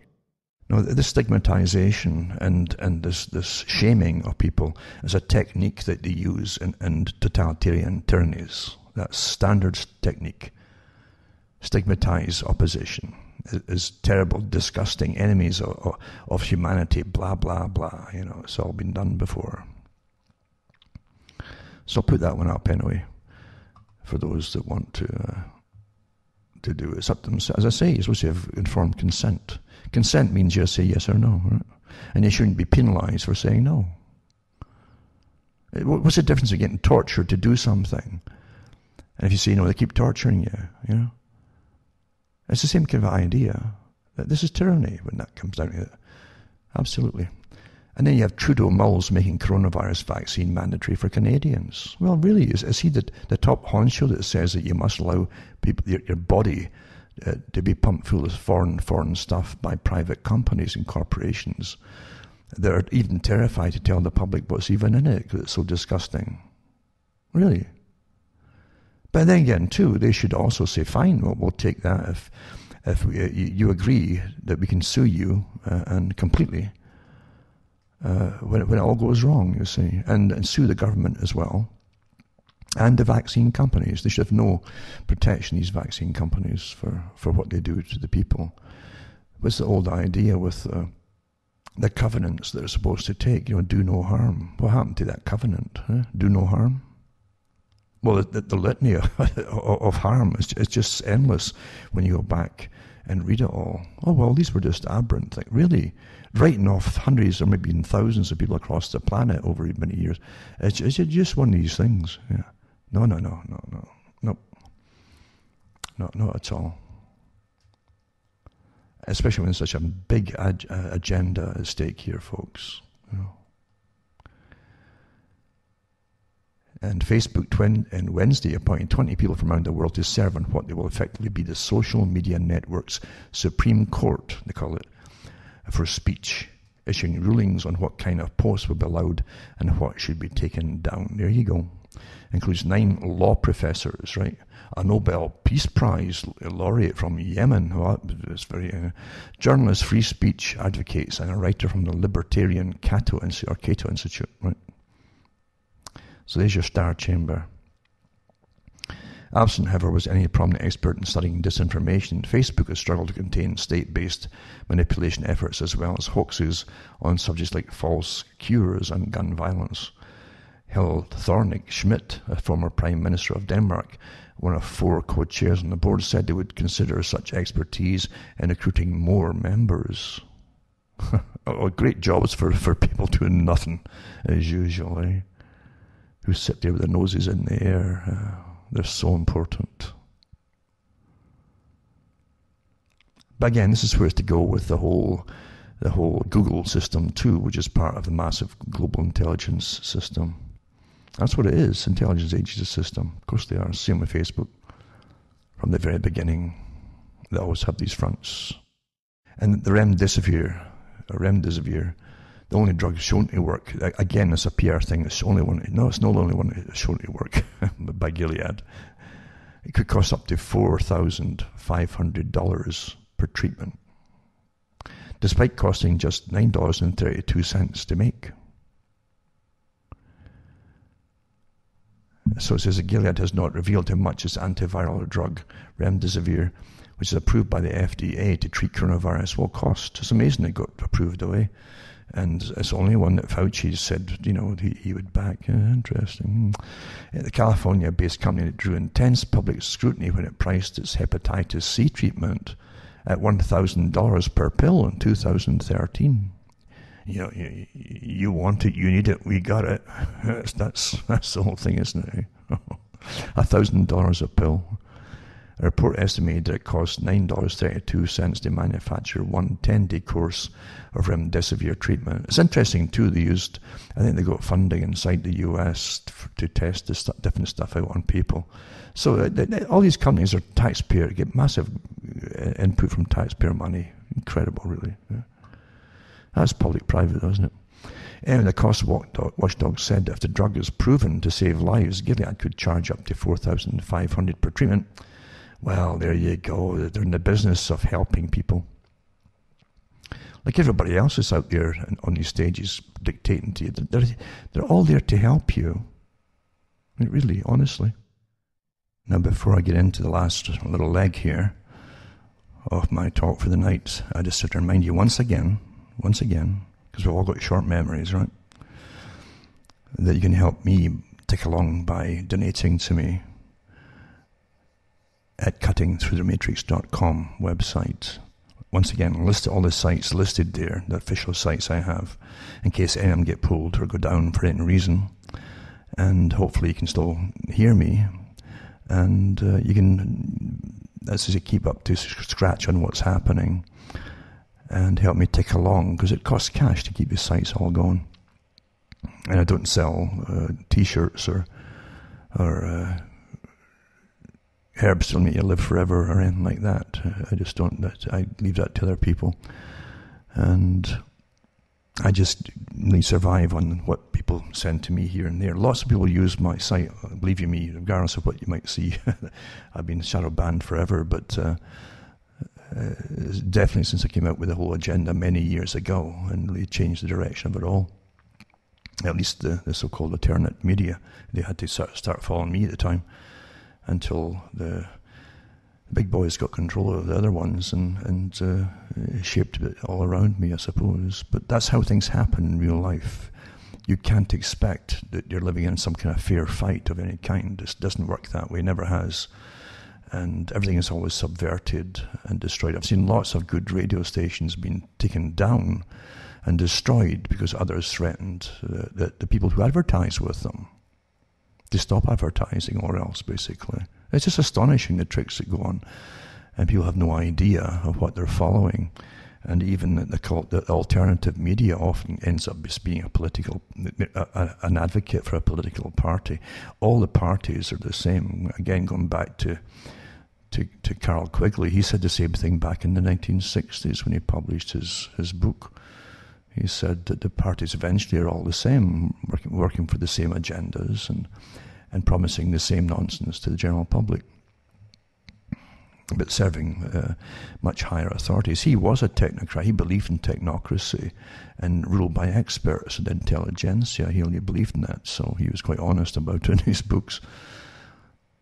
So yeah, even what you're following eventually gets gradually subverted until you don't realize you've been destroyed or neutralized. And in comes all the different people who are celebrated at the top is that the leaders of the alternate media, and then they split up any unified action against anything.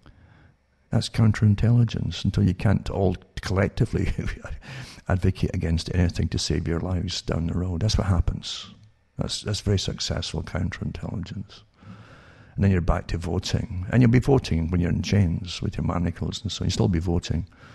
And they'll keep telling you, but so-and-so will make it better. Don't worry. There's nobody to vote for, really. They're a completely compromised system. The whole system is thoroughly crooked in this day and age, unfortunately. And it's up to the public to start demanding from governments the fact that they don't just get rights back. They can't take rights from you, remember that. So you have to start using your rights and asserting natural power once again. That's the only way you can do it. Or you're really doomed. And it really is. If you acquiesce and you go backwards one step, you do the second step, and before you know it, you're walking backwards. And they never give up. That's the technique that's been used. The behaviorists have gone on. I've prattled on about this for years. They're employed to do this kind of stuff, and here we are. They're all pushing it forward now. So you can help me, as I say, take along. Go into cuttingthroughmedias.com and look at my site there, and you can find out how to help me take along too and keep going. Now, for the last leg here, let's just touch on really the whole idea of the World Economic Forum. Everything out there is all connected with the same players. Remember, Quigley again said that the new system will be run by CEOs of international corporations. He also included the medical industry. And you're seeing it openly today. And they'll be the new feudal overlords. The new system will be a feudal system, but feudal overlords will be CEOs of corporations. And that's where we are now, isn't it? And you got to where you liked it or not. You weren't asked about it. You never are. You never will be asked about anything that you really, really need to know or to have an input in. So the World Economic Forum, I always say backwards, it's the FEW, it's for the few. And they have the Center for Fourth Industrial Revolution, very important, because they prattle on about the previous times, of types of industry up to the present, and the Fourth Industrial Revolution is the new type, totally monitored societies, all part of their Fourth Industrial Revolution, shaping the future of technology, governance, they call it, artificial intelligence and machine learning. And they're going about how it all works together for everything you pretty well need. This all goes through computers and black box algorithms and so on and so on. But it says shaping the future of technology, governance, Internet of Things, robotics and smart cities. It's all coming together now, isn't it? Under a crisis. They want you into the smart cities where you get totally monitored. At the same time, if you want to catch something or some disease, I gave this talk years ago, you don't want to be in the cities, because if they release something inadvertently or whatever, accidentally or intentionally, then it's going to sweep right through a city. You're all packed together. Look at New York. So Internet of Things, robotics and smart cities. But they don't want you driving around. They want you completely locked down your area. So there are more connected devices in the world today than there are humans, blah, blah, blah, blah, blah, Internet of Things, yada, yada, yada. And then they go into the shaping the future of technology, governance, blockchain and distributed ledger technology. How wonderful it'll all be. And this is the World Economic Forum, remember. The same everybody we've mentioned tonight is a member of it. Shaping the future of technology, governance, data policy, and data is the oxygen that fuels the fire of the Fourth Industrial Revolution. More data has been generated than ever before, with the global volume of data predicted to double between 2018 and 2022, and then double again between 2022 and 2025. Well, it will when we're all manacled and got the apps and stuff, and they've got chips on you and chips implanted into you, and you get your tattoos as well, and autonomous urban mobility and so on. Because obviously they're going to start, you understand how many car companies are closing down at the present time and have done for the last few weeks. How much of the Agenda 21 is an agenda is for the whole 21st century. That's what it means, Agenda 21. Right? For the whole 21st century. Everything is all sectioned into 20, 30 year periods, or even 15-year periods. Different parts of it is to be completed. But all of them must be completed by the end of the century, and including the fact that no privately owned cars at all. Right? Well, they're all on board with it too at the World Economic Forum. Do you vote for this organization? No, you don't. No. Do they ask you? No, you don't. But they dictate to you, and they dictate to governments, and so on and so on. It's just amazing, isn't it? And then drones on tomorrow's airspace, all the wonderful things that they're going to give you. And 5 ways collective intelligence can help beat coronavirus in developing countries. Yeah, it's all technology and stuff. Yada, yada, yada. No, what you need is treatments for things, folks. The best policy for treating these kind of diseases is to forbid them to be possibly even worked on in these labs, where they do their gain of function, where they make things that are pretty harmless into absolutely lethal things. Like I said, Lipsitch at Harvard University gave that lecture, he's one of many, to his students, and says, should we be making potentially deadly pandemics in a laboratory? Should we? What part of this don't you understand? Should we be making potentially deadly pandemic diseases in the laboratory? Making?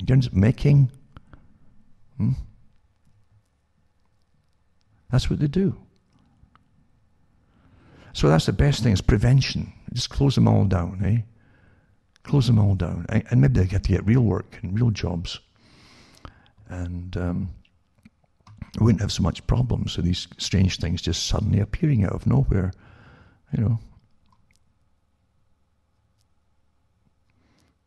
And another one too is the Davos Manifesto, going back all the way to 1975. 1973, a code of ethics for business leaders. Never mind the public, but it's for them, the big corporations, And a better kind of capitalism. Why we need Davos Manifesto? I love their manifestos. That rings bells when you manifestos, you know what I'm saying? I guess that's the capitalist manifesto. It was a combination on both, because they both believe, the left and right believe in technocratic control of society, expert rules, and no religions, because religions make people think they got rights. You can't do that to me. God gave me this life, and it's not yours to take or meddle with or experiment on. And then leading by example, our responsibility. The forum commits to being a leader and practicing sustainability. Sustainability, there you go. As they all jet off to their big Davos centres and so on, and they have the best meals on the planet, 20-odd course meals, 24-course meals, and etc., etc. And it's all in jet aircraft and just spews out the stuff behind it. But that's all right, is you've got to make allowances for your rulers, for your owners. They own you, you see. You can't be like them. You have to do what you're told. But the important folk have more rights than ordinary people, for goodness sakes.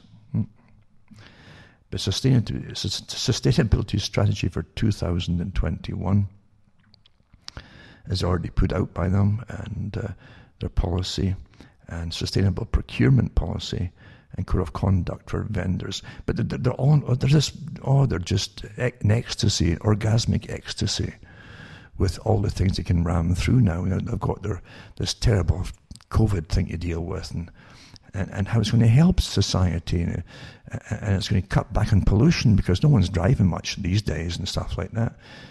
It's just wonderful, What can COVID-19 strategies teach us about the climate battle ahead?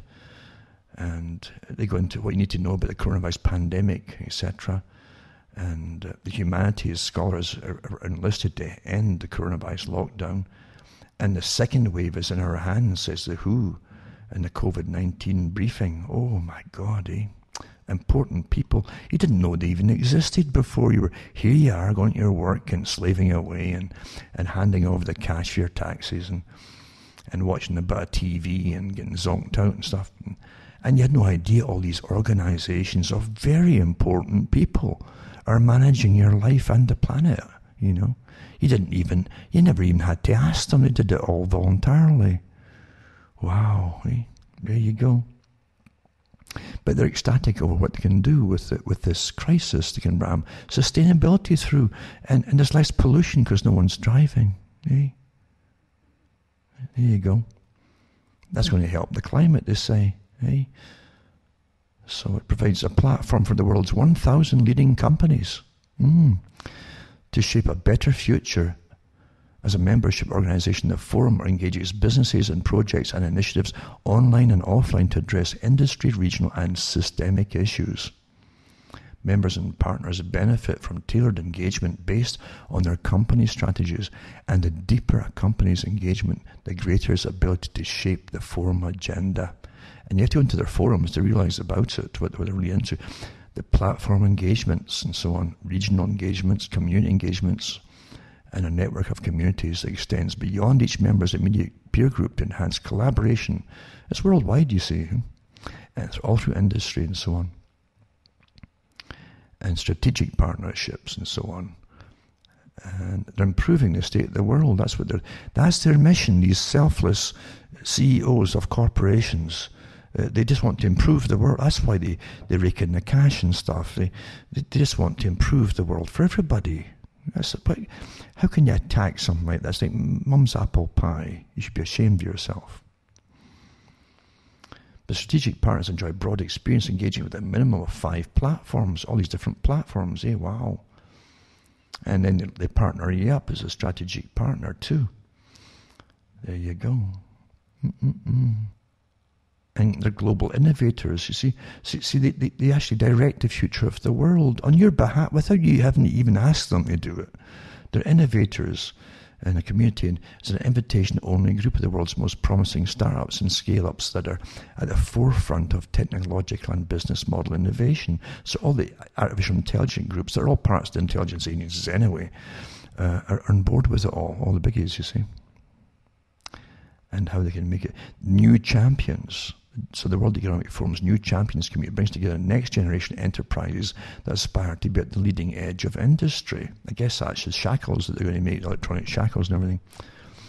And,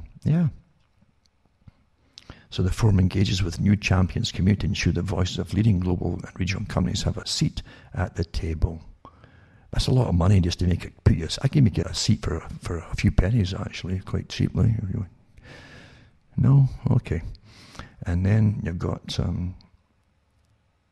this other one too. Same again, it's the World Economic Forum.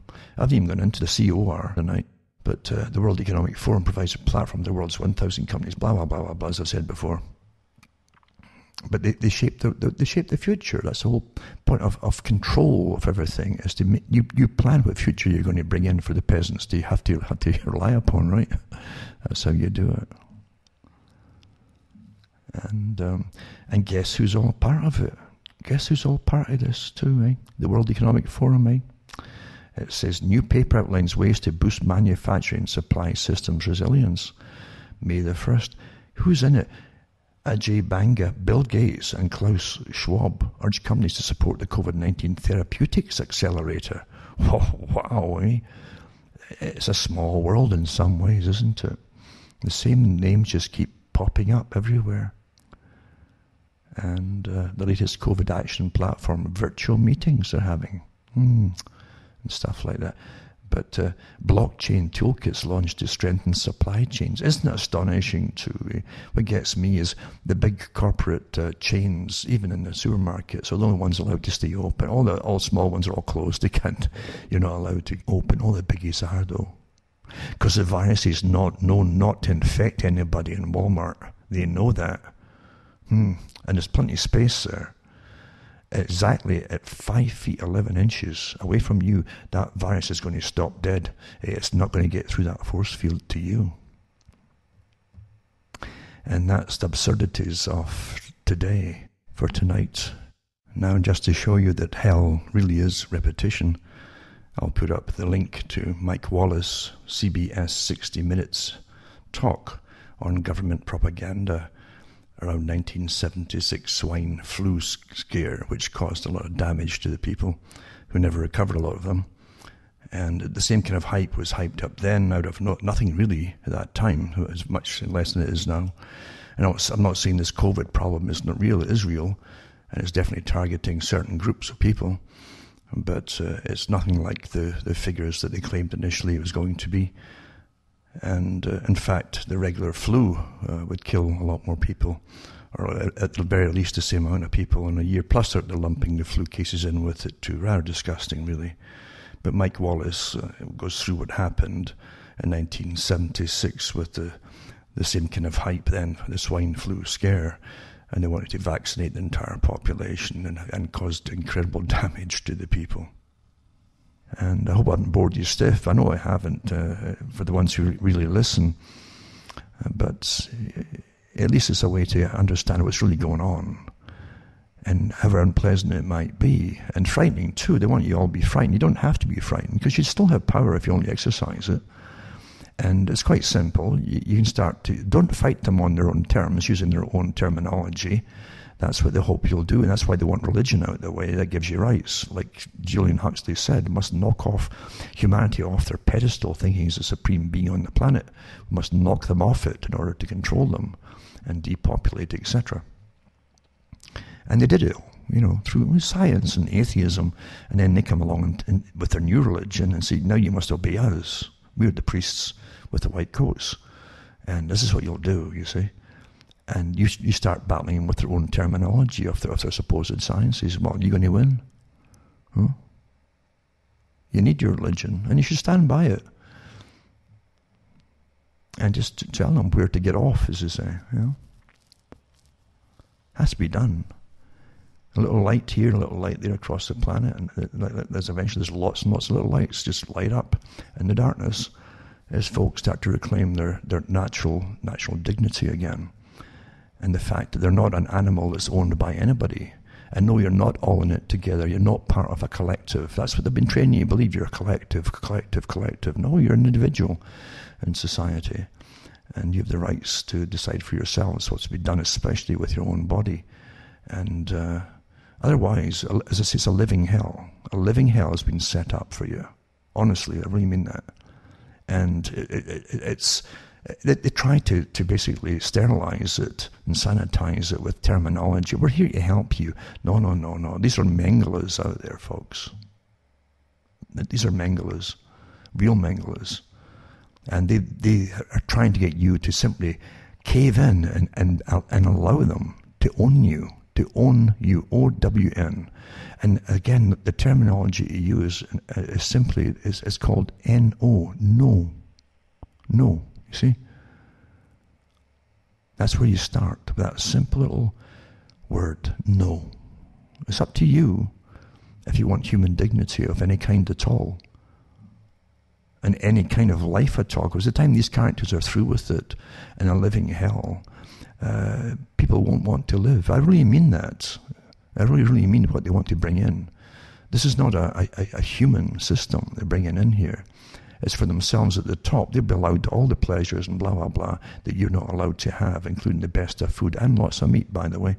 They always make sure of that. That even in 1984, they had it in there too. Soviet system, the ones at the top were never short of the best of foods, as the peasants starved, often to death. Never forget the past. Never forget the past, folks. And take care of each other too in these times of crisis. Don't turn on each other. You got to help each other out, because as times are going to get even worse. The economy is not supposed to ever get back to anything that we had before, if they even let you into it. And they might just come out with the next trick of saying, oh my God, it's returned. And if they can keep it going and the lockdown into the fall, and then say, oh my God, it's the flu season, they'll say, oh, it's returned with a vengeance, and get it into next year like they wanted initially anyway. The reason being, even this Neil Ferguson, he's still pushing the same thing, which tells you they're not insane. It's an excuse for the whole agenda, folks, for the true New World Order that they prattle on, they're openly proclaiming, actually. It's the excuse to bring it all in, and sustainability, depopulation, austerity, yada, yada, yada. But remember, you're worth a lot more than that. Of course, you don't ever forget it. And you're not all alone either. There are other people in similar boats, and you can all communicate with each other too, and you should be. For myself, Alan Watt from Ontario, Canada, where it's still got snow outside, it's good night. I mean, your God or your gods go with you.